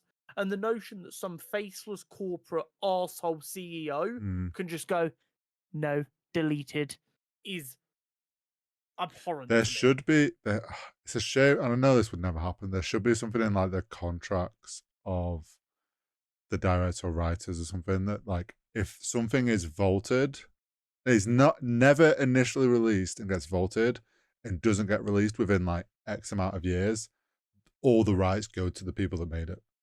Yeah. And then they can do what they want with it. That in contract stuff needs to be written in of like, if you guys decide you don't want to release this, you have to let the owner of the IP you're making the film of, and if Mm. that is still yourselves, the director, they have to be allowed to go and try and sell it to another studio. Mm-hmm. Obviously, you have to accept the offer, but I as the director, or say like Lord of the Rings with Amazon, Yeah. like the Tolkien estate, are like, you guys don't want to release it, okay, we Mm-hmm. are allowed to go and try and sell it to another service. Yeah, there should be some Um, protection there. because it's it's scary how much stuff could just be gone. I mean, me and you both have backups of basically every second of this podcast. Yeah. Now, I'm very confident that YouTube isn't going to just delete the channel No. because we've not done anything wrong. But Google don't exactly have a perfect history of never just taking something out Well, of service. you want a prime example for the gamers that might be listening to this? There is thousands of machinima videos that just got unlisted. Yeah. There was other people's content that they posted through machinima, and it's just that is lost to the world unless someone can get in there and relist them all. Yeah. And it's just like it's so sad that that happened. Yeah. 100%. So Yeah. And like that shouldn't be allowed to happen. It No. sucks. Now, Trailers. into the trailers. We have 3 trailers come out this week. Can you tell the strikes are over? Yeah, I know, right? Okay. First and foremost, we have the Madam Web trailer. Now, it does look okay. It does, But doesn't it? I initially had one thought, which I tweeted, and I also said to you. Let me just get it so I don't misquote myself, because that'd be very embarrassing. It's giving big, great premise, poor execution, just like The Flash. Because I look at it and I'm like, I like bits of what I see here, but I feel like it's going to fall flat. Yeah, it's because when it first got announced, we were like, we know fuck all about this. And it was not long after the Morbius situation, and we were and the rumors coming out that Craven was going to be a vegan who yeah, didn't and we hurt were just like, animals. oh no, Sony, what are you doing to us? And then they took a character that we know as an old lady, sat in a chair, and made her Dakota Johnson. And then they announced more of the cast. I'm like, okay, the cast sounds interesting, but we still know fuck all about the story. And then this trailer's come out, and it's like, okay, it looks interesting, but Sony, you've got a track record. Like, we don't trust you anymore. So it's who knows? This is where my character profile being Cindy Moon this week is fucking hilarious. Because while Cindy Moon is not in the trailer, there are some very interesting parts that coincide. I will not be surprised if Cindy Moon is a post-credits teaser in this film. But the man we see in the dark Spider-Man costume and in the suit is Ezekiel Sims. Which is what I picked up on. Now, I didn't know a lot about this character. And I thought, okay, cool, this is interesting. He's clearly the bad guy. Yeah. However, after doing some research, I'm more confused. Okay. Because Ezekiel Sims is, as far as I can tell, mostly a good guy. Okay. His entire thing is he's a spider totem. Yeah. Who found out about Morlun, the spider totem vampire dude. Yeah. And then spend lots of time researching and finding ways to protect spider totems from Morlun, so that future spider totems, like Peter Parker and Cindy Moon, could be safe from Morlun. Okay. That's like base level. That seems to be his motivations. But they seem to have turned him into a dark Spider-Man style serial killer. So it almost seems like they've kind of merged Ezekiel Sims and Morlun into one guy. Or maybe the trailer's edited really weirdly and the guy in the all black Spider-Man style suit isn't Ezekiel Sims. Yeah, maybe it's meant to be Morlun. Who knows? So that's a bit confusing to me. Who knows? But we do have the 3 Spider-Women. Yeah. So we've got Madam Web, who's Cassandra Webb, who's a paramedic. Yeah. Then we've got Sydney Sweeney, and I forget the name of the other 2 actresses. The Mexican actress is going to be the DCU's Hawk Girl, though, which is wild. Okay. And she's playing Anya Cortez, who was the second Spider-Woman. Okay. And then the black girl is Mattie Franklin, who is the third Spider-Woman. Right. Clearly, Ezekiel seems to be hunting them down because they become Spider-Women. And Dakota's aware of who they are because of her ability to see in the future. Sorry, Cassandra is aware of who they are because of her ability to see in the future. The interesting things to note is her paramedic partner in the trailer is a very famous actor. And it's rumored that he's playing Ben Parker. Okay. Which has people concerned. Yeah. Because they're like, are we just going to have an unnecessary forced evolve, here's my nephew Peter scene? And then Ben dies. Yeah. this film has big 2000 superhero energy. which all the Sony films have been given. It is a worry. I'd love to I'm be pleasantly surprised, and it's more of like a good film like the Venom ones have been. yeah, But I do worry that this could be in the realm of Morbius and Craven. yeah, big time. Yeah, I guess we just wait and see. Yeah, we just have to wait and see. I'm really curious. It's not a bad trailer at all, but No, it's one of them trailers that really feels like they very carefully selected the good bits. yeah, I get, yeah, yeah, And I'm really curious as to Ezekiel's involvement. motivations. Yeah. We then got a trailer for What If Mm, Season 2. which we've been very excited for. Yes. So that comes out December 22nd, Mm, or the first episode does. mm. But then we get one episode every day for 9 days until the end of the year. And that's a live event calendar. It's kind of cool. I like it. And with one of them in the trailer, seemingly a Christmas episode, Yeah, that has to come out on Christmas Day. I assume so. So the biggest part of the trailer seemed to be from one episode in which it seems to me like Ego never left after Peter was born. And you have a young Peter developing his godlike powers with an earlier Avengers team based off of like World War II Avengers, being like T'Chaka as Black Panther, Yeah, Hank Pym as Ant-Man, yeah. stuff like that.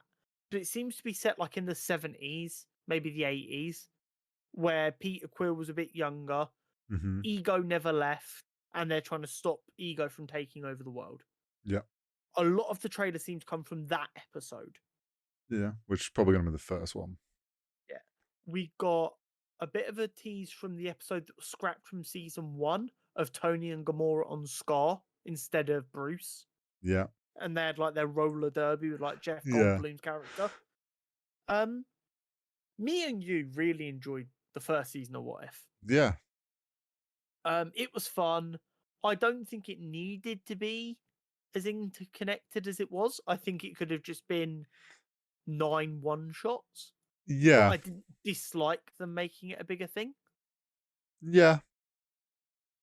It's sort of like it was all seemingly individual, and then at the end they were like, "Oh yeah, by the way, these are all connected in a way," and it was Yes. like, "That's cool." I'm looking forward to more of it. It was a fun way Yeah, to kill 20 minutes and like see some they were. interesting Yeah, and ideas. they're fun little ideas, and you get to play around with these different scenarios, which Yeah. makes for It's fun not content. it's not a thing to be taken insanely seriously. No, It's one of them things if you're a massive loser like me and Horry who wants more Marvel content despite being given hundreds of hours every single year. I'm also fully on board if we're going to get some sort of Marvel Christmas special every year. Yeah. Last year it was Guardians. This year we're getting a What If. Damn. Next year, can we just have a full on film?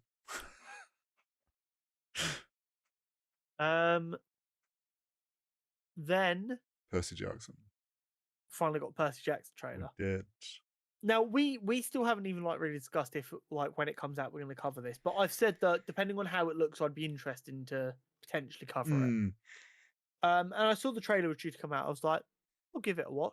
Yeah. It looked really good. Trailer does I look never good. read the books. I never read the didn't books. either. I watched the original films and I liked them. I didn't think they were great, but I liked them.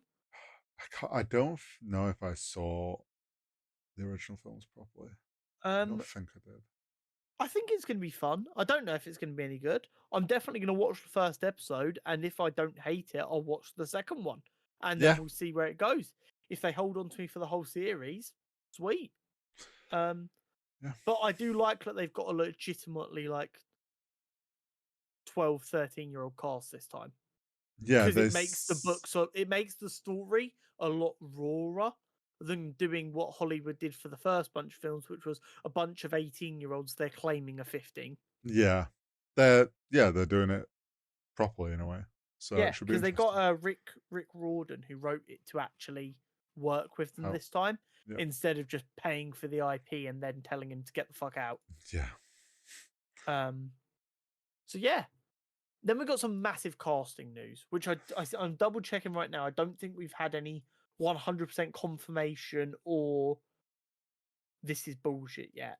I think Yeah. this is still just very, very much a popular rumor that is potentially true, just because the speed at which it went viral. Yeah. But Javier Bardem from Mm. Skyfall played the bad guy in Skyfall, Mm-hmm. and apparently had a role in June, although I've not seen it. Mm-hmm. Is apparently being linked with the role of Galactus, I'm all for that. which I don't dislike that casting at all. I think that could be quite cool. Mm-hmm. And then our boy Pedro Pascal, the daddy. Mm-hmm. If you don't know who he is, he played the Joel in Let's go The on Last TikTok. of Us, and he played the Mandalorian in The Mandalorian. Has been apparently cast as Reed Richards. I like that casting a lot. I don't hate it. And I'm also already adoring the memes that go alongside it. Because for those who are aware, Reed has a son, Franklin, who is incredibly powerful and important to the Marvel continuity. So everyone was like, Pedro Pascal beat the shit out of other actors to get the role once he found out that he was a father who had a special child to protect. Yeah, it's like them coming to Pedro being like, "Do you want to do this role?" And he's like, "I'm very busy." He has a very important child he has to look after. Wait, what did you? It's just like, I'm in. Yeah, I mean, I don't hate it. I know I've seen a lot of people once again are like, "Oh, but John Krasinski, like, why not just keep him? He's like made for it." And it's like, if he wanted to do the role, I find it hard to believe they haven't considered him, and there was some discussion there. Maybe he doesn't want to. Do you know what I genuinely think it was? He saw all the hype around it. Yeah, He agreed to do the cameo, yeah, and he said, "Don't think I want to commit to doing this for 15 years." yeah. They will have gone. This is going to be a commitment going forward, and like everyone knows, once you're in Marvel, you're in it for a while. Like, maybe he just didn't want to do it. Yeah. And I think that's why they've actually struggled to get a fantastic full cast together, and why there's been so many rumors. Because I genuinely think people are like, yeah, I like the idea of doing this. It's a cool character. It's a cool concept. I'm down. And they're like, cool, because it's Fantastic Four. Here is a contract for the rest of your life. Yeah, here's You can't even look at another camera we don't own without our permission. It's probably just like, here's like a flat 25-year contract with who knows how, like an unlimited amount of projects that we want to put you in. It's just like, Yeah. but I'm so ready for the montage thirst trap TikToks of Pedro Pascal, where it's just a montage of The Last of Us, Mandalorian, and him as Reed Richards. Yeah, 100%. I never even thought about him as a No, potential we for didn't. Reed Richards, but the second they said it, I was like, you know what? I could see that working really nicely. Mm-hmm. He's obviously Latin. Sorry, Latina, not Latin. Mm-hmm. And Reed Richards is just such a white name. I think I just defaulted to thinking of white guys, Yeah, but actually, it's a fucking so. I'm amazed I haven't seen that as a fan casting at any point. I feel like, I wonder if just people thought, oh, he's so busy with Star Wars, he's so busy with The Maybe. Last of Us, like he Little do they know he won't be that big a part of season 2. well, also Mandalorian is like, we Yeah. know it's on He's a voice actor for that now. yeah, and we know that the Mandalorian is closing into that wrap up film, so Yeah, it's like 100%. there's only a few more years of that. Yeah.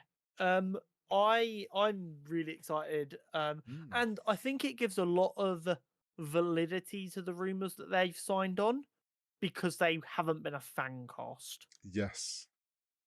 Everyone else that's apparently been really close to signing on has been a fan cast 6 months before, Yeah. which I'm always a little bit like, Have they just waited to say that? yes. Yeah. Whereas I've not seen anyone mention Pedro Pascal No. as Neither. like someone they'd like to see play Reed Richards, which I think gives this a lot of validity because it's not just someone trying to push their own agenda. It is I'm this is so what's happening. I'm so ready for him to be so like humble on the Marvel like big group sets, and he's just like, I don't know how I'm here. It's just like I'm just a funny guy.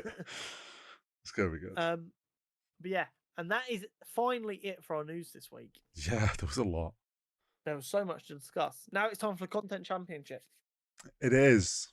And talking of Pedro Pascal joining the MCU, we have Yeah. another MCU versus Star Wars battle this week in Moon Knight versus the Phantom Menace. Ooh. As always, we have 6 categories to help us nail down a winner.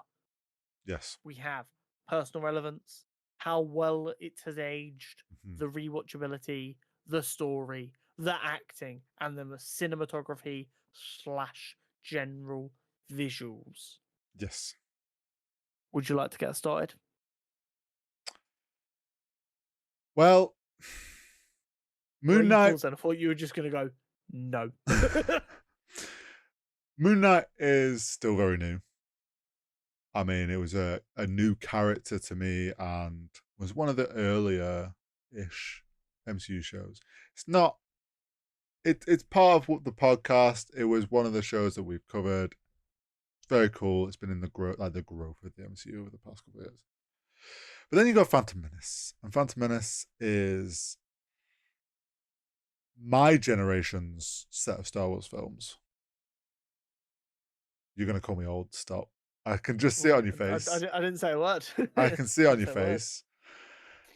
You were about to say the original trilogy is mine, but screw that. I wish. But, I mean, we've said it a few times. We enjoy those prequels. They're not bad films. I remember the first episode 1 and watching it. I remember falling in love with pod racing. Like, there's a lot of personal relevance there for me. Like I falling in love with Star Wars. I mean, fucking Jewel of the Fates, man. Need I say more? That was every kid ever. So, yeah, I mean, Phantom Menace is just like has such a integral part of my love for Star Wars. What about you? Yeah, 100%. With Moon Knight, it was a character I was aware of and knew practically nothing about. So it was nice to, like, for the first time in a while, have a Marvel character that I was like, I get to experience this, and like, I don't have to, because like I feel like everyone knows, or like especially someone like us, we know a fair bit about Spider-Man. So when they change big parts, Yeah, we're aware of it. yeah, Like how we always say, like, Raimi making Spider-Man have organic webs wouldn't fly now because everyone would be like, he doesn't have organic webs in the comics. yeah.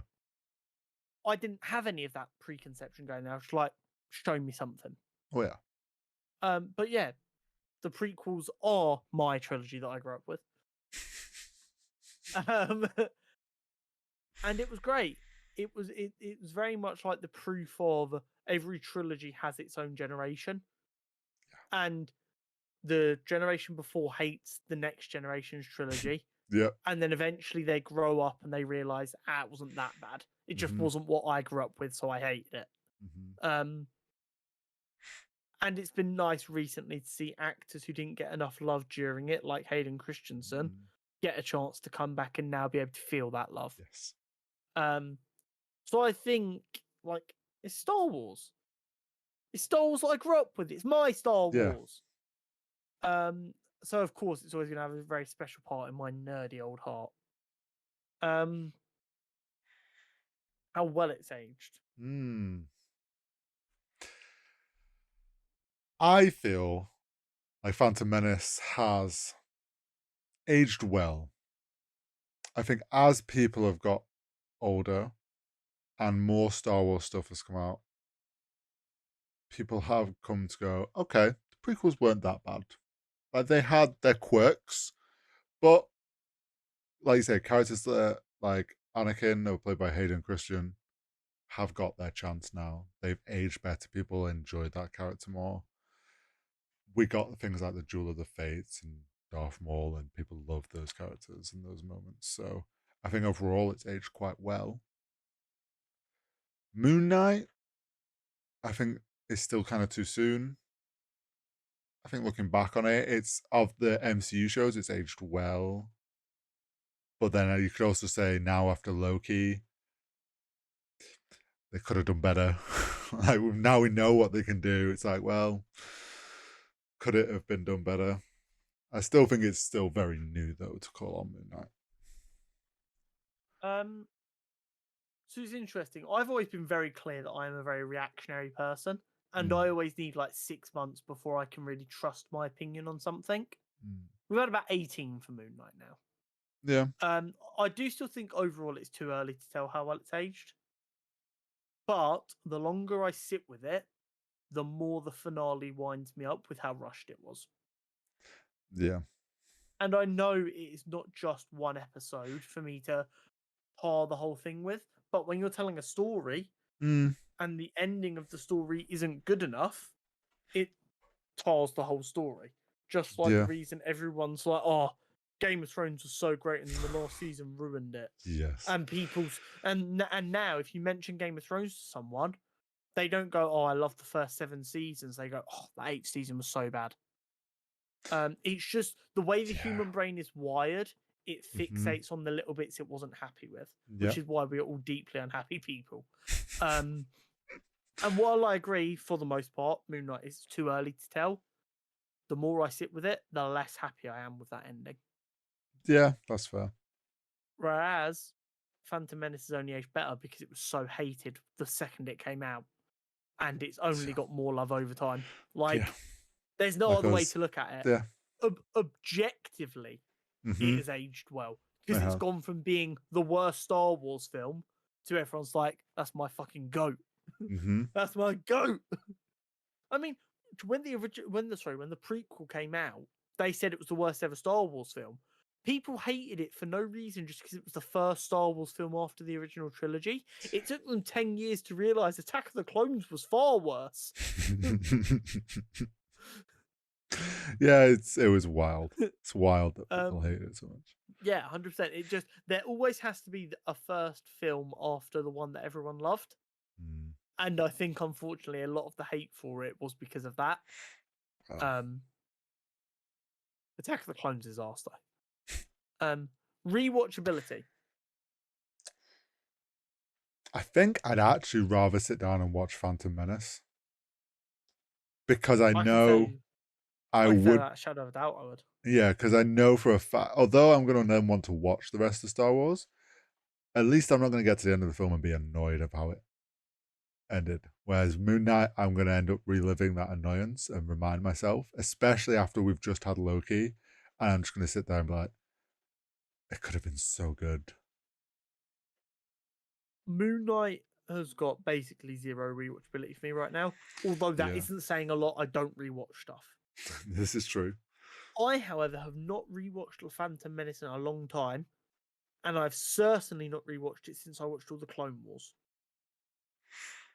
And knowing all of the stories of the Clone Wars and like where Darth Maul goes through there, instead of it being like, oh my god, the awesome dude's been cut in half, it'd be like, he's gonna go get his metal legs. And he's going to be a menace to the... And it's just... I feel like Clone Wars did so much to add context, even though this all happens before Clone Wars. In my brain, like, I'll be remembering where all of these, like, paths that are set go to. You're right. I would sit there and go, do I want to suffer Attack of the Clones right now? I could do it. And they'll be like, Attack of the Clones is shit. I'll just go to Revenge of the Sith. I'll just watch the entire animated Clone Wars. Well, when was it? About maybe 2 or 3 months ago? Oh, it might have been May the 4th, actually. When was May the 4th? Don't say May the 4th, remember what day of the week. May the 4th was a Thursday. So it might have been the Friday. No, it was the Friday. Because Friday is obviously known as Revenge of the 5th. Yeah. I sat here, did the editing for the podcast for the shorts, and then played video games and watched Revenge of the Sith on my second monitor. I had a couple of bevs and it Such a was great, nerd. and I was like, nice. My brother in Christ, we are 91 episodes into a podcast. You better fucking hope I'm a nerd, otherwise we're chalked. So yeah, like, I am more likely to go back and watch an old prequels film than a Disney Plus show, just like based on raw stats. But yeah, no, like Star Wars is infinitely more rewatchable, especially the ones at the beginning of each trilogy, because it's the start of the story. Yeah, you don't feel like you're missing anything at the beginning. Story. Blah, blah, blah, blah. It's kind of tough because it's like Moon Knight felt like it had a good story going, but that rush at the end ruined it. Definitely weakened the story. I wouldn't say ruined it. Whereas Phantom Menace is like, it's kind of a basic. It's nothing special, and it's definitely we acknowledge that the prequels aren't amazing story. Yeah, but do you know what it is? It feels like two projects fighting for last place in this category. Yeah, because I'm there like, oh, Moon Knight's ending was really bad, and then you look on the other side, and it's like, yeah, but Jar Jar Binks. Yeah, but I could. And it just feels like you could, no matter like, this is one of the ones where we have to be really careful that how well it is aged doesn't play into the story. Yeah. Because I do objectively think the story Moon Knight was trying to tell was better. It was the execution that was the problem. Yeah, and see, Whereas I think the story for Star Wars was worse, but the execution was better. Yeah, see, I could overlook Jar Jar Binks as a character more than I can overlook the mess of that ending of Moon Knight. Yeah, 100%. 100%. It definitely feels like a category where they're fighting for loss. Yeah. Acting, however, I mean, I think Moon Knight kind of wins. Yeah, that him playing those split personalities. The split personalities was phenomenal, especially with how fluid it was. Yeah. Ethan Hawke and Maya Calloway as supporting actors were so good. Yeah, they really were. And I think for a Marvel story, they elevated the story and made it seem higher quality than it probably was. And they would have gotten away with it if not for that rushed ending. Not for those meddling kids. Whereas Star Wars, it was 2000s nerd acting. Yeah. And I don't mean that in a bad way. That's just what it was. Like the actors themselves and the actresses, great. And yes, we've grown to love some of them a lot more over the years.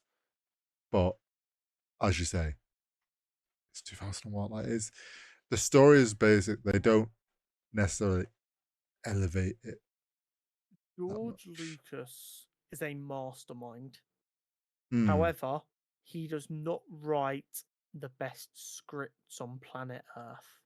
No, he does amazing world building. Dialogue. Yes, amazing world building, amazing shot setup, and all that. Dialogue not his strong suit. Yeah, he is a practical effect genius, and I'll fight anyone on that. But yeah, the dialogue just ain't his forte. And I think that really shone through in the prequels. It does, but shiny light sword fight. Yeah, 100%. And that's the thing. The rest of Star Wars is so great that do we really care about the dialogue? No, we're hardly even listening to the dialogue. We're just listening to Jewel. We're listening to Jewel of the Fates. Yeah. Yeah. And for every bit of energy George Lucas saved on writing good dialogue, he put into other things. All of that energy went into making sure the practical effects were great, making sure the music was a masterpiece. Like, it was great. I love it. Every single bit. Cinematography. I've not mentioned it up until now because this is the comment I wrote. Okay. Jewel of the Fates is cinema erotique. Yes. It is. It is. That whole sequence. I am under no illusion that I could never be a director. I don't think I have the skills for it. I Mm. think given the right people who know their stuff, I might be able to help in making a production. I don't think I could be a George Lucas, Steven Spielberg. I know that sounds crazy because obviously most people can't, but Oh, I'm yeah. not one of these people who enjoys films who think they could do it. Yeah. I would give anything to be able to create something as impactful as the Duel of the Fates. Mm. And I would love for someone to do a study on how many filmmakers that scene inspired to get into films. Yeah, that's true. Because while I will sit here and I will accept that people don't want to accept superhero stuff and Star Wars as art, they want to look down on it. Yeah. Duel of the Fates is pure art. There is nothing to it other Yeah, than I that. mean, it's the most iconic thing. Really, it's the one thing that has, even from the get go, was accepted as amazing about the Yeah, prequels and wasn't hated. So yeah, that says a lot. exactly that. Moon Knight's I great. would say overall the cinematography in the Phantom Menace is a little bit weaker, but that's because they decided to make Tatooine just the most beige, boring planet on planet Earth. It's because it is. But there are some bits in there that are just Phenomenal. special. Yeah, But I would say Moon Knight is drop dead gorgeous. it is. They did some very, very good work with Moon Knight. And they And did some actually, very clever cinematography with the split personality and stuff. 100%. I would love for them to not think that Moon Knight didn't do that well because of the cinematography. I want them to go visually, it was perfect. We just fucked up on the story bit here. Yeah, Tidy that up, and we are good to rock and roll. yeah. Because Moon Knight was really nice, and there was a number of times while watching it, we would come to do this on Thursday, and we were like, "That was pretty. Yeah, That looked no, really good." we did. But it has come to that horrible time of the episode where we have to go through and Pick chalk one. it up. We do. Personal relevance, Star Wars. Yeah, I think that's pretty unanimous. How well it's aged, Star Star Wars. Wars. Yeah, Rewatchability, Star Wars. Star Wars. Yeah. Story. I can't say either of these deserve to win story. No. I would lean Star Wars because although it's weak, it did Doesn't make fuck up. yeah, it doesn't fuck up. Whereas like if you like a bad ending ruins a story, then it 100%. can't win for story. Yeah, 100%. I'd be inclined to go draw or win for Star Wars there, 100%. Acting, I think, has to be Moon Knight. Yeah, I would agree with Moon Knight. And while I do think overall cinematography is probably better in Moon Knight, Duel of the Duel of Fates is Fates. too good. Yeah, that trump card. Like, exactly. Like Duel of the Fates. Come on now. Yeah, exactly. It is a win for the Phantom Menace. And it's crazy because if Moon Knight didn't suck ass right at the very end, it probably could win that entire thing. Yeah, they could have done. Because it would have saved itself in the how well is it aged category. And Probably story. would have got a draw out of the rewatchability category. Would have absolutely won the story category. And then all of a sudden we've got a much more difficult decision.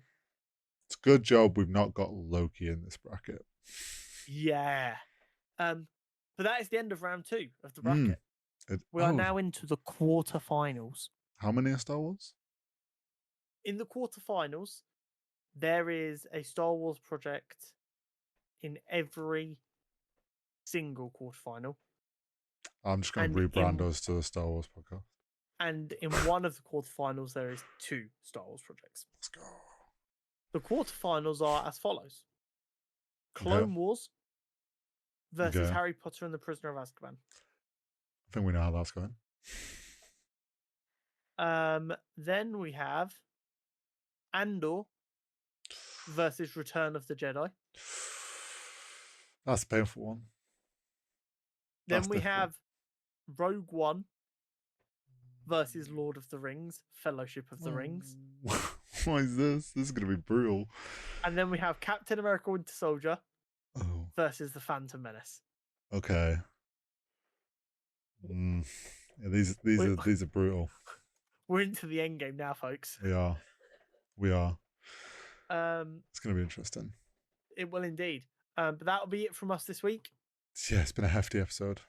It has. If you have got this far, you should 100% make sure you've liked, subscribed, and rung the bell. Because if you're going to sit Even here leave and us listen to us, comments. yes. Tell us what of that hefty news segment you're most excited for. Do you think we're wrong? Do you think Madam Web is going to be a modern masterpiece? Are you going out to get the new excited Spider-Man comic? for Daddy Pedro? Yes, exactly. Make sure you've rung the bell so you find your way back here nice and easily. And we will see you next week. We will see you next week.